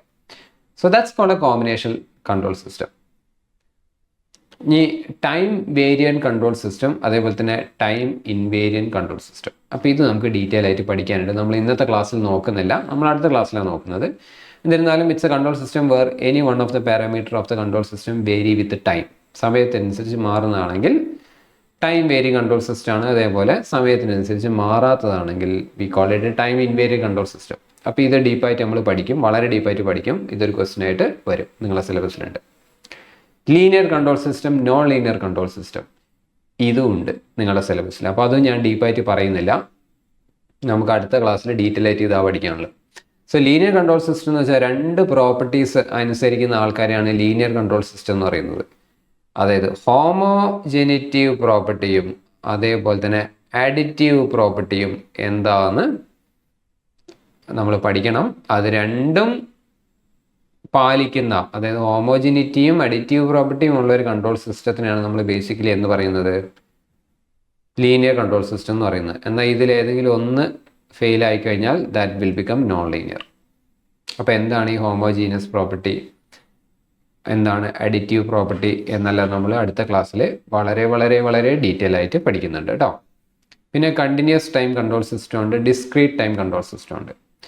കണ്ടിന്യൂസ് കൺട്രോൾ സിസ്റ്റം എന്ന് പറഞ്ഞാൽ കണ്ടിന്യൂസ് ആയിട്ട് കൺട്രോൾ ചെയ്തുകൊണ്ടിരിക്കുക. ഓക്കെ, ഇപ്പോൾ ഒരു കാറിൻ്റെ സ്പീഡ് ഓട്ടോമാറ്റിക്കലി മുമ്പിൽ പോകുന്ന വണ്ടീൻ്റെ സ്പീഡിനനുസരിച്ച് നമ്മളെ കാറിൻ്റെ സ്പീഡ് കൺട്രോൾ ചെയ്യണം. അത് കണ്ടിന്യൂസ് അല്ലേ. അവർ 30 നിന്ന് 40 ആക്കിയാൽ നമ്മൾ 30 നിന്ന് 40, അവർ 40 നിന്ന് 20 ബ്രേക്ക് ചവിട്ടി കഴിഞ്ഞാൽ നമ്മളതും 40 നിന്ന് 20 നമ്മൾ ബ്രേക്ക് ചവിട്ടി നിർത്തണം. So everything happening in real time, everything is real time, continuous ആണ്, തുടർച്ചയായിട്ടാണ്. എന്നാൽ ഡിസ്ക്രീറ്റ് ആണെങ്കിലോ ഇടയ്ക്കിടയ്ക്ക് എന്ത് ചെയ്താൽ മതി, ഇടയ്ക്കിടയ്ക്ക് ഒന്ന് വർക്ക് ചെയ്യിപ്പിച്ചാൽ മതി. ഫോർ എക്സാമ്പിൾ ഇവിടെ നോക്ക്, 82 ഡിഗ്രിയിലാണ് നിന്നിരുന്നത്. ഒരു 10 മിനിറ്റ് 82 ഡിഗ്രിയിൽ നിന്നു. 10 മിനിറ്റ് 82 ഡിഗ്രിയിൽ നിന്നപ്പോഴേക്കും ചൂട് അല്പം തണുത്തു, 81 മാറി. അപ്പം കൺട്രോൾ സിസ്റ്റം ആക്ടിവേറ്റ് ആയി, നേരെ 82 ആക്കി. പിന്നെ ആ 82 വീണ്ടും അടുത്ത 10 മിനിറ്റ് നിന്നു. 10 മിനിറ്റ് കഴിഞ്ഞപ്പോൾ വീണ്ടും തണുപ്പ് 81 കുറഞ്ഞു, വീണ്ടും ഇവൻ ആക്റ്റീവായി. അപ്പോൾ എപ്പോഴും ആക്ടിവേറ്റ് ചെയ്യണ്ട, ഇടയ്ക്കിടയ്ക്ക് ആക്ടിവേറ്റ് ചെയ്താൽ മതി. അങ്ങനെയുള്ള സാധനങ്ങളുണ്ട്. അപ്പോൾ അതിനെയാണ് നമ്മൾ ആക്ച്വലി എന്ത് പറയുന്നത്, ഡിസ്ക്രീറ്റ് കൺട്രോൾ സിസ്റ്റം എന്ന് പറയുന്നത്. യെസ്. ഇനി ഓപ്പൺ ലൂപ്പ് കൺട്രോൾ സിസ്റ്റം ഉണ്ട്, അതേപോലെ തന്നെ ക്ലോസ് ലൂപ്പ് കൺട്രോൾ സിസ്റ്റം ഉണ്ട്. So open loop control system basically എന്താണെന്നുള്ളത് നമ്മൾ അടുത്ത ക്ലാസ്സിൽ വളരെ ഡീറ്റെയിൽ ആയിട്ട് പഠിക്കും. അതും നമ്മളുടെ അജണ്ടയിലുള്ളതാണ്. അപ്പോൾ ഒരു ഹെഡിങ് പരിചയപ്പെടുക എന്ന് മാത്രമേ ഉള്ളൂ കേട്ടോ. അപ്പോൾ ഓപ്പൺ ലൂപ്പ് കൺട്രോൾ സിസ്റ്റത്തിൽ ബേസിക്കലി ഒരു ഫീഡ്ബാക്ക് ഉണ്ടാവില്ല.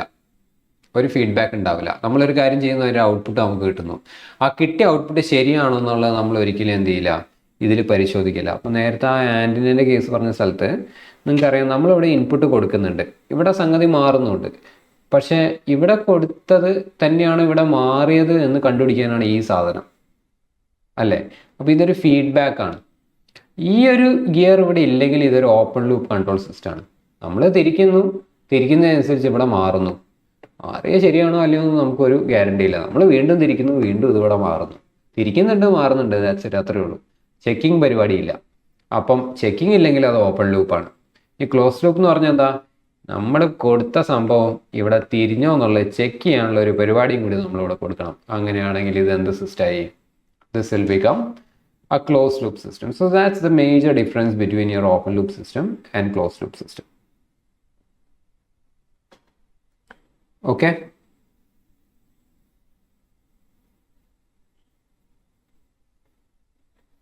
Yes. അപ്പോൾ മേജർ ടൈപ്സ് ഇതിനകത്ത് ലിസ്റ്റ് ചെയ്തിരിക്കുന്നു, അത്രയേ ഉള്ളൂ. അപ്പോൾ ഇതിനകത്ത് നിന്ന് ചോദ്യം എന്താണ്, list the major classifications of control system. 3 mark. Okay, അപ്പോൾ എന്ത് ചെയ്യണം, നിങ്ങൾക്ക് ഇഷ്ടപ്പെട്ട ഒരു 6 എണ്ണം എഴുതി വയ്ക്കണം. ഓക്കെ, ഇതിനകത്ത് നമ്മൾ കുറേ പഠിച്ചിട്ടുണ്ട്. ഇതിനകത്ത് എല്ലാം ഡീറ്റെയിൽ ആയിട്ടൊന്നും വേണ്ട, എന്ത് മാത്രം മതി, പേര് മാത്രം മതി കേട്ടോ. ജസ്റ്റ് പേര് മാത്രം മതി. അതിൽ ഇമ്പോർട്ടൻ്റ് ആയിട്ടുള്ള ആൾക്കാരെ ഞാനിവിടെ കുറച്ച് എഴുതിയിരിക്കുന്നു എന്ന് മാത്രം. അപ്പം ഇങ്ങനെ മാത്രം എഴുതിയാൽ മതി. എന്ത് ചെയ്യുക, natural control system, manmade control system, ഇത് മാത്രം എഴുതുക. Time invariant, time variant, automatic, combinational, അങ്ങനെ എഴുതിയാൽ മാത്രം മതി. കാരണം നമ്മളെ ചോദ്യം ഇതിനകത്ത് നിന്ന് എന്തേ ചോദിക്കുള്ളൂ, എന്ത് മാത്രമേ ചോദിക്കൂ, ലിസ്റ്റ് ചെയ്യാനാണ് ചോദിച്ചിരിക്കുന്നത്. അപ്പം ലിസ്റ്റ്, ഡിസ്ക്രൈബ്, എക്സ്പ്ലെയിൻ, ഈ വാക്കുകളൊക്കെ ഓരോ വാക്കുകളാട്ടോ. അപ്പോൾ ക്വസ്റ്റ്യനിലുള്ള വാക്ക് എന്താണെന്ന് ചോദിച്ചിട്ട് വേണം ഉത്തരം എഴുതാൻ. അപ്പോൾ അത് മിക്കവാറും നിങ്ങൾ ആ രീതിയിൽ പ്രസൻറ്റ് ചെയ്യാത്തതുകൊണ്ടാണ് നമ്മൾ വിചാരിക്കും ഓക്കെ ഇത് ശരിയായിട്ടുണ്ട്, ഓക്കെ 8ൽ ഒരു 6.5 മാർക്കെങ്കിലും കിട്ടും. എവിടെ, നിങ്ങൾ എഴുതിയ ശരിയായിരിക്കും, പക്ഷെ ചോദിച്ച ചോദ്യത്തിൻ്റെ കോണ്ടെക്സ്റ്റിലായിരിക്കില്ല എഴുതിയിട്ടുണ്ടാവുക. അവിടെ പോയി 4 മാർക്കേ കിട്ടും. അതുകൊണ്ടാണ് 68 മാർക്ക് കിട്ടുന്ന പ്രതീക്ഷ ഇരുന്നിട്ട് അവസാനം റിസൾട്ട് വരുമ്പം 45 മാർക്കാവാനുള്ള കാരണം. അപ്പോൾ അതൊക്കെ എങ്ങനെയാണ് ചെയ്യേണ്ടതെന്ന് പറയും. സോ ലിസ്റ്റ് എന്ന് വന്നിട്ടുണ്ടെങ്കിൽ എന്ത് മാത്രം ചെയ്യും, 1, 2, 3, 4 ജസ്റ്റ് ലിസ്റ്റ് ചെയ്യുക, ദാറ്റ്സ് ഇറ്റ്. അത് ചെറിയ മാർക്കിൻ്റെ ചോദ്യമായിരിക്കും, 2 മാർക്കോ അല്ലെങ്കിൽ 3 മാർക്കോ, അല്ലെങ്കിൽ വേറെ ഏതെങ്കിലും ഒരു വലിയ എസ്സേൻ്റെ പാർട്ടായിട്ട് മികച്ച കാര്യങ്ങൾ ചോദിക്കാം. Okay, yes. അപ്പോൾ ഇത്രയും കാര്യങ്ങളാണ് ഒന്നാമത്തെ നമ്മളുടെ പാർട്ട് 1 ക്ലാസ്സിൽ നമ്മൾ ഉൾപ്പെടുത്തിയിട്ടുള്ളത്. So these are all the things which are coming under the first unit, first class. അപ്പോൾ ഒരു ബ്രീഫ്, വളരെ ഷോർട്ടായിട്ടുള്ളൊരു ഇൻട്രൊഡക്ഷൻ എന്നേ ഉദ്ദേശിച്ചിട്ടുള്ളൂ. എന്നാൽ കുറച്ച് കാര്യങ്ങൾ പഠിച്ചോ എന്ന് വെച്ചാൽ എന്തൊക്കെയോ കുറച്ച് കാര്യങ്ങളൊക്കെ പഠിച്ചിട്ടുണ്ട് നമ്മൾ. അതായത് നമ്മൾ പരീക്ഷയ്ക്ക് ഹെൽപ്പ് ചെയ്യാൻ പറ്റുന്ന രീതിയിൽ. മോർ ഓവർലി നമ്മൾ ഈ സബ്ജക്റ്റ് എന്തിനു വേണ്ടിയിട്ടാണ്, എന്തൊക്കെയാണെന്നാണ് പറയാൻ ശ്രമിച്ചത്. നിങ്ങളും എന്ത് ചെയ്യുക, ഗൂഗിളിലും യൂട്യൂബിലൊക്കെ സെർച്ച് ചെയ്ത് നന്നായിട്ട് റിസർച്ച് ചെയ്യുക. എന്നാലേ ആക്ച്വലി നമ്മൾ രണ്ടുപേരും വർക്ക് ചെയ്താലേ ഇതിനൊരു റിസൾട്ട് ഉണ്ടാവും. ഞാൻ മാത്രം ഇവിടെ ഇരുന്ന് വർക്ക് ചെയ്തിട്ട് കാര്യമില്ല. ബിക്കോസ് ഇനി അങ്ങോട്ട് പറയാൻ പോകുന്ന കാര്യങ്ങളൊക്കെ കുറച്ച് ഹൈടെക് കാര്യങ്ങളാണ്. അതിനെയൊന്നും വളരെ ബേസിക്കിലേക്ക് നിങ്ങൾക്ക് മനസ്സിലാവുന്ന രീതിയിൽ ഒരു ബൈക്കിൻ്റെ എക്സാമ്പിളിലേക്കോ കാറിൻ്റെ എക്സാമ്പിളിലേക്കോ ഒരു അയൺ ബോക്സ് വർക്ക് ചെയ്യുന്നതിന് അതിലേക്കൊന്നും എത്തിക്കാൻ പറ്റില്ല. കാരണം അത്രയും കോംപ്ലക്സ് ആയിരിക്കും. ഇതിനെ സോൾവ് ചെയ്ത് നമുക്ക് ഇതിൻ്റെ മീനിങ് ഇതാണെന്ന് പറയാൻ ഒരുപാട് സമയമെടുക്കും. അപ്പോൾ അത് എഗെയിൻ ഞാൻ പറഞ്ഞു ചെയ്യേണ്ടത് നിങ്ങളാണ്. Okay, yes. അപ്പോൾ ഇന്നത്തെ ക്ലാസ് പോലെ തന്നെയാണ് എല്ലാ ക്ലാസ്സും പോവുക. ഈച്ച് ആൻഡ് എവറി ക്ലാസ് നമ്മളൊരു 45 മണിക്കൂറോളം നമ്മൾ സംസാരിക്കും. ഈ 45 മണിക്കൂർ ക്ലാസ്സുകളും ഇതേപോലെ തന്നെ ആയിരിക്കും. I will give you the guarantee that നിങ്ങൾക്ക് എന്തെങ്കിലും ഫീഡ്ബാക്കും സജഷൻസ് ഒക്കെ ഉണ്ടെങ്കിൽ നിങ്ങൾക്ക് അറിയിക്കാം. ലൈക്ക് ശബ്ദം കുറവാണ്, ഉറക്കനെ സംസാരിക്കണം, സാറിൻ്റെ സ്പീഡ് കൂടുതലാണ്, കുറച്ചുകൂടി വ്യക്തമായിട്ട് സംസാരിക്കണം, എഴുതുന്നതൊക്കെ കുറച്ച് വൃത്തിയിൽ എഴുതണം, എഴുതുന്നത് വൃത്തിയൊക്കെ ഉണ്ട് പക്ഷേ ഞങ്ങൾക്ക് കുറച്ച് വലുതായിട്ട് കാണണം, ഇങ്ങനെയുള്ള എന്ത് സജഷൻസും നിങ്ങൾക്ക് അറിയിക്കാം. ക്ലാസ് നിങ്ങൾക്ക് ഇഷ്ടമായെങ്കിൽ മെത്തേഡ് നിങ്ങൾക്ക് ഇഷ്ടമായിട്ടുണ്ടെങ്കിൽ ആ ഒരു കാര്യവും നിങ്ങൾക്ക് ഞങ്ങളെ അറിയിക്കാം. കാരണം അതിലും വലിയൊരു മോട്ടിവേഷൻ ഞങ്ങൾക്ക് വേറെ ഒന്നും കിട്ടാനില്ല. ഓക്കെ, നിങ്ങൾ തരുന്ന ആ ഒരു വാക്കിന് പൊന്നും വിലയാണ്. ഓക്കെ, സോ നിങ്ങൾക്ക് ഇഷ്ടപ്പെട്ടിട്ടുണ്ടെങ്കിൽ അതിൻ്റെ ഫീഡ്ബാക്ക് പറയാം, അല്ലെങ്കിൽ അതിൻ്റെ സജഷൻസ് എന്തൊക്കെ കാര്യങ്ങളാണ് മാറ്റം വരുത്തേണ്ടതെന്നുള്ളത് അത് പറഞ്ഞു കഴിഞ്ഞാൽ നമുക്ക് ക്ലാസ് ഇമ്പ്രൂവ് ചെയ്ത് കൊണ്ടുപോകാം. Okay, yes. So thank you so much for listening. Do your hard work. ഞാൻ പറഞ്ഞ പോലെ റിസർച്ചും കാര്യങ്ങളൊക്കെ ചെയ്യാം. അപ്പം നമുക്ക് അടുത്ത ക്ലാസ്സിൽ കാണാം. Yes, thank you again. See you next class. Have a nice day.